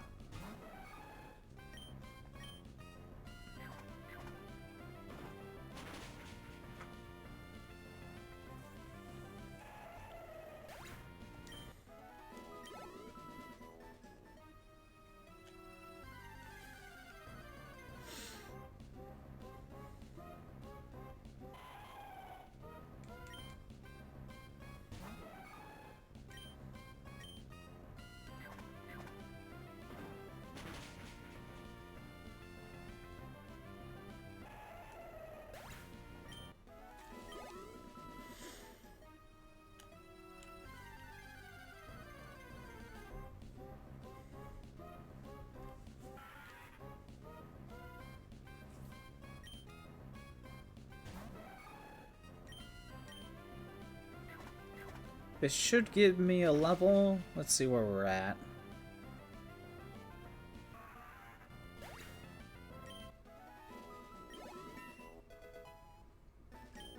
Yeah, +3, yeah, that's normal. Again, that plus 21 was insane, but, you know, it's trying to average out what you're supposed to be at. 2 more levels. The only other thing I might need to think of for Battle Tower is if the items I'm going to use.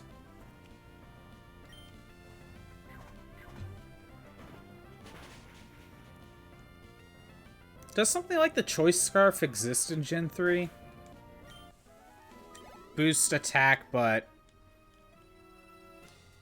you're only locked to one move. Does that exist in Gen 3 or was that a Gen 4 thing?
Sorry, I'm enjoying the music.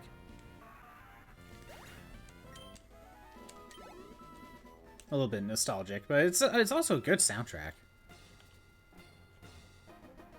It's just, you know, on the Game Boy Advance. I don't even have a problem with the whole, like, oh, there's so many trumpets. No, I like it. Gives it an identity, I guess. But also, let's be honest, it's mostly a limitation of the GBA. That's most likely the reason.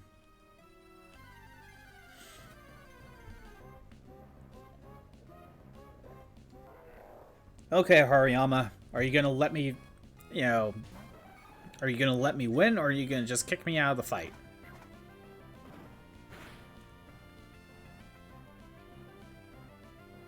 Smelling salts, okay. You're gonna let me win. I appreciate that.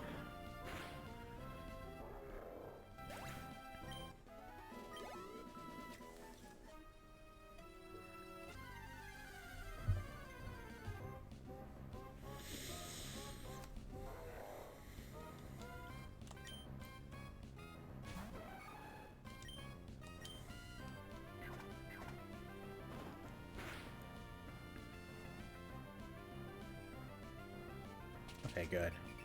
Yeah, Hariyama's pretty tanky, so...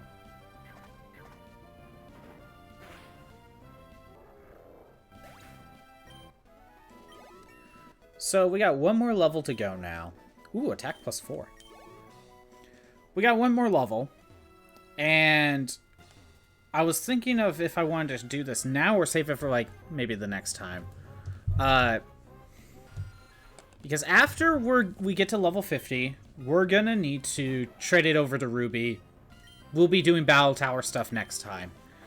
But before I end it, I could show off getting Jirachi from the bonus disc. Come on, I want a light source. I could show off getting Jirachi.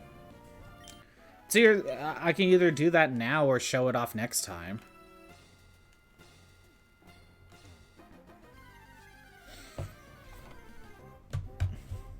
Like, I want to show getting Jirachi, but the thing about getting Jirachi is it has to be in Ruby or Sapphire.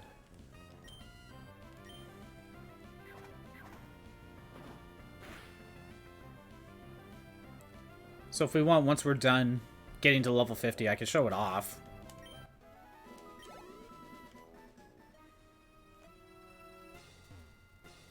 Maybe I will do that.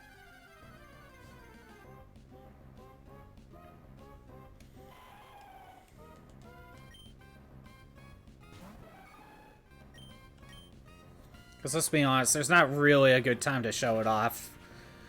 Like, during Coliseum, not really. It's just like, I just gotta pick one of these streams just to show it off.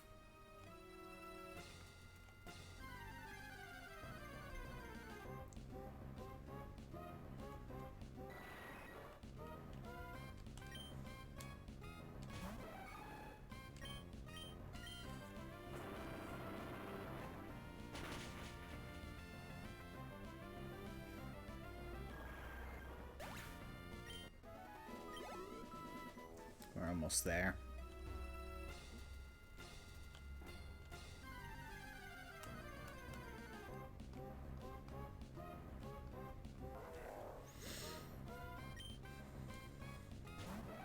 Come on, Hariyama, let me win.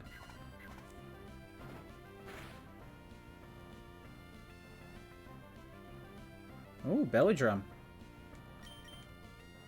I could have probably used Rock Slide, but oh well. Running out of brick breaks.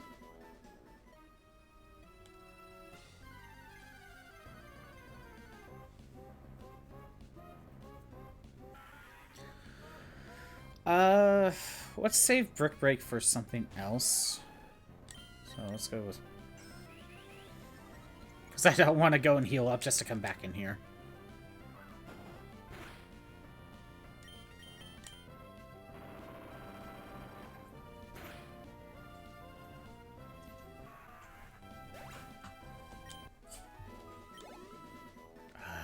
Like, I don't know, 1 or 2 more fights.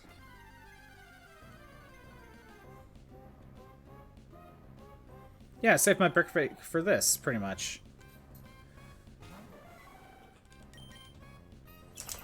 Or, you know, Lyron just decides to protect. Fine, we're gonna have to Swords Dance.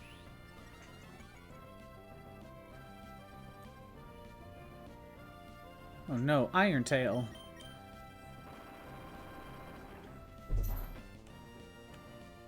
Ugh.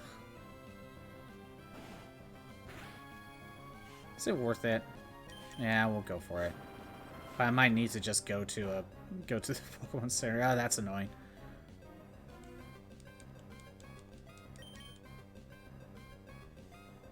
It's Rock Slide, it's bound to miss.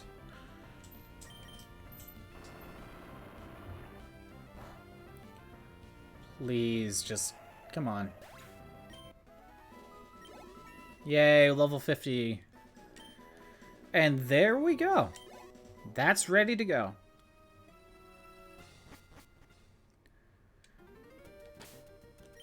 So, Heracross is ready to go.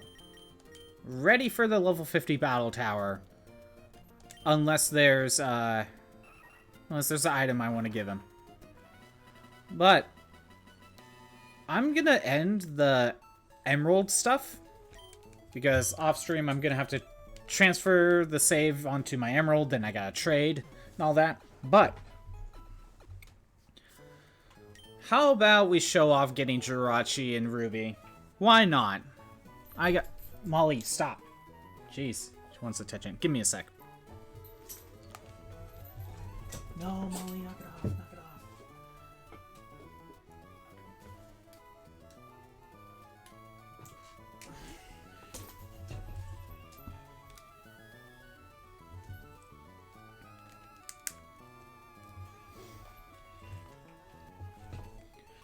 Okay, so now... yeah, I'm gonna have to transfer the save over to this Emerald. But for right now, I need to actually save that. Get Ruby in here.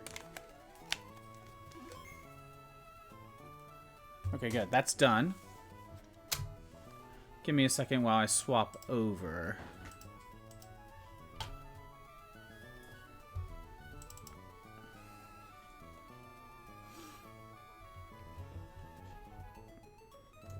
There's going to be overlap of sound for a second. Okay. So now if I... where's GBA? Undo that. Put that up.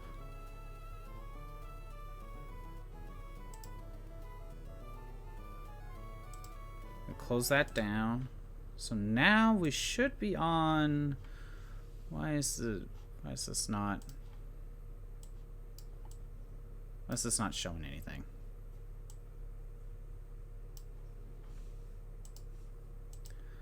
Oh, come on, please work.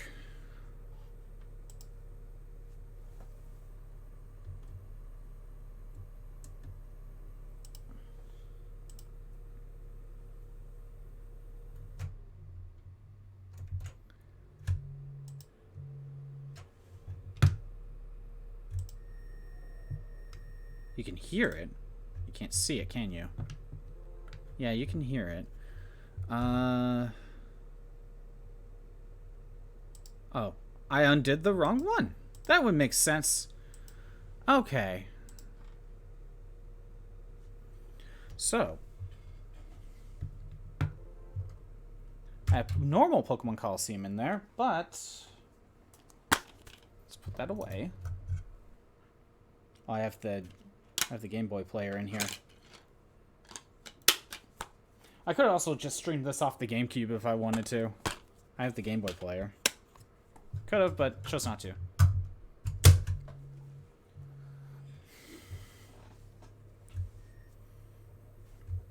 Probably have to readjust the screen. Oh, maybe not. So here's the bonus disc. Actually, I already know I don't need to adjust it.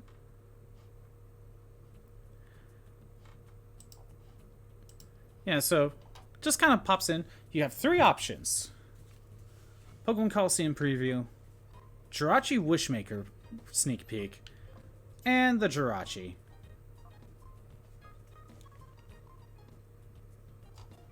Hold on. Why does this sound like there's like... Well, anyway. Let's boot up.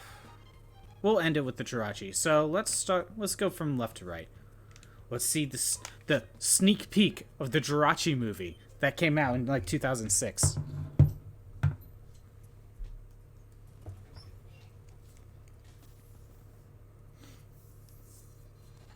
the world of Pokémon, there are as many mysteries as there are these amazing creatures. Is it kind of... Once each millennium, a great comet returns to the night sky. I've waited forever for Oh, this day. And what is like with this Bit Crush thing? Pokémon awakens. Jirachi has the power to grant wishes, but you only get one wish, so make it count. When their powers combine, Yeah, it sounds all Bit Crushed. That might just be my end though. wish for excitement, I'm waiting for this trailer to end before I attempt trying to fix it. for adventure, Because I can't pause it. wish for all new Pokémon. That Groudon is so misleading in that movie. Just be careful what you wish for. So, Jirachi, let's do this just like we rehearsed it. Because Sorry if it is Bit Crushed. get it. Can't be. Yeah, I don't know what's happening. It's sucking up all the Pokémon. And now it wants us.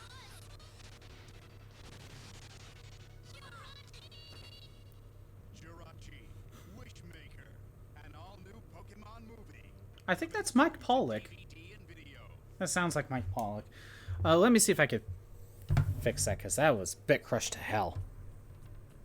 Sorry. Gotta unplug it. Plug it back in.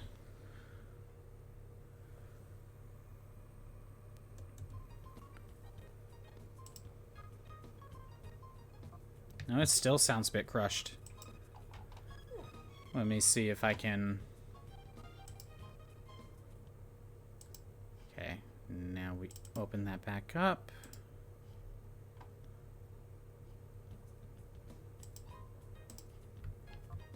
That sounds better. Let's pull up the Coliseum preview. Wonder if there's anything special in this footage.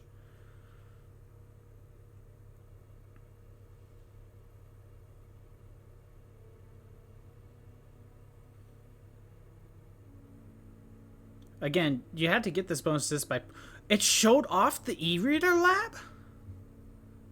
Huh.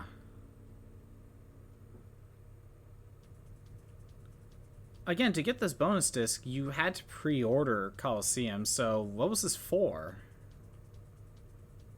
Just to have an old ad? I don't know.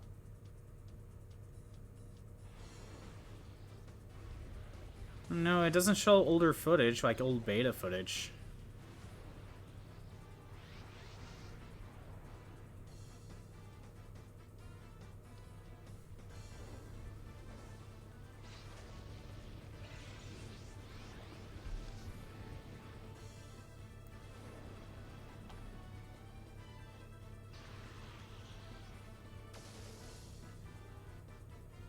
And it's showing Jirachi.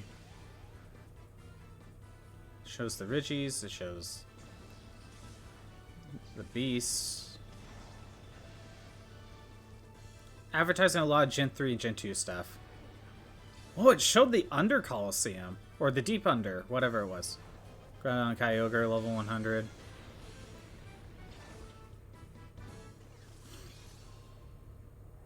Yeah, nothing too exciting, but... March 24th, wow, 2004. Anyway. Oh, there's more ads. This is probably the one that actually played on TV. One will rise to the challenge.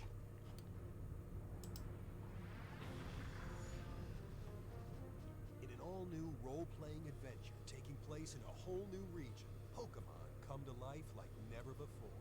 Travel to the farthest corners of a wild world. Explore new towns. Showing a lot of Japanese footage, but that, yeah. And uncover mischievous plots. A sinister organization is using Pokemon to realize their plans for world domination. These Pokemon have been misled as the organization attempts to create Misled. shadow Pokemon. It's up to you to restore balance to the Pokemon world. I like the term misled here. And snag them. Once captured, put forth all of your efforts to purify them of the shadow. It's time for This doesn't feel like it was on TV. It feels like it was just like new foes. Let the like it was played on online or something, but no, that's not the case. With supercharged Pokemon battles. Ruby and Sapphire Pokemon. New 2-on-2 battles. And fabulous arenas beckon you to prove your Pokemon mastery. Big adventures and massive battles. The new world of Pokemon explodes onto the Nintendo GameCube with Pokemon. I like how they were playing the Japanese version, but the people doing the trailer wanted to have English names, but they couldn't fit it all. Anyway, the main reason why we're here. It's nice to see some of these ads, but the special Jirachi gift. So, I have Ruby in here. Everything's good to go. Yeah, I have. Again, it only works for Ruby and Sapphire. Receive a berry, and also your berry program will be updated. That's to fix the clock glitch. Is there free spice in your party? There is. I had that preset and ready to go. So now we plug it in.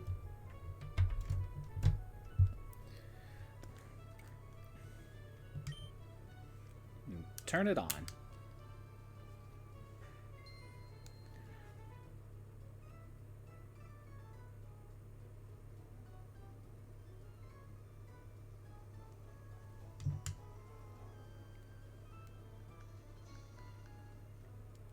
Let's try that again. Well, I want to get this to work.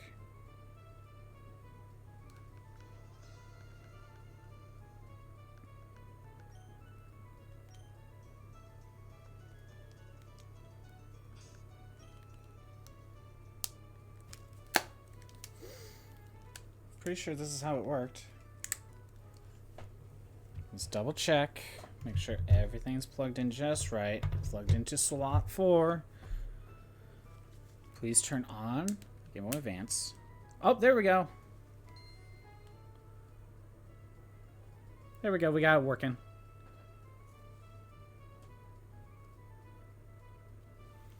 On here, you kind of see the little loading screen.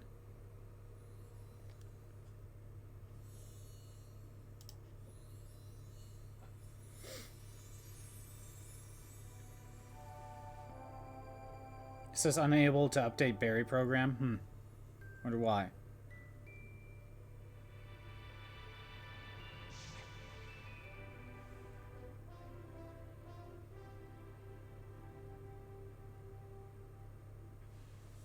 And it looks like it kind of just flies into your game right there. And it says here, you got Jirachi. Please take good care of it. Please turn off your power of your Game Boy Advance and unplug the GameCube, blah, blah, blah. It says unable to update berry. But yeah, it shows there's the Jirachi.